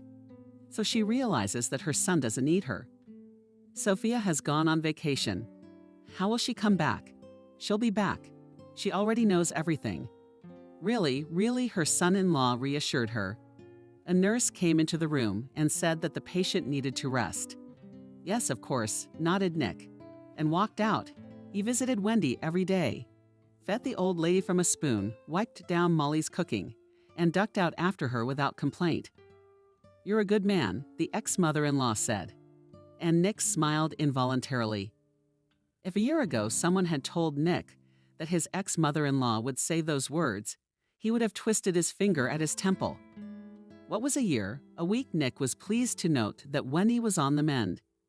Her speech was no longer so frozen, but her leg paralysis was. As the doctor had assured her, was a matter of time. It was not only the doctor's merit, Molly assured her. A kind word is good for the cat. I think Wendy's quarrelsome nature was a kind of defensive reaction. But I think things are going to change now. Love and kindness works wonders. Hearing these words, Nick remembered what his future spouse had said. It looks like that's the way it's going to be. His Molly is rarely wrong at all. You're a very good man, Wendy repeated. Well, I'm flattered, Nick replied. Sentimental impulses. A few days later, Wendy was discharged. A couple of days before the discharge, Nick called his ex-wife, and Sophia assured him that she would take her mother back to her house. Admittedly, honestly, Corver was dreading this conversation. He himself could not understand the reason for his fear, but the fact remained. When Nick heard the voice of his ex-wife, he was surprised that he was absolutely not excited. They had a very nice conversation, and Nick even told his ex-wife that he would soon get married. Well done, Sophia said approvingly. I hope it's a worthy woman. You bet she is. I know her. The ex-wife inquired. Answered Nick with a grin.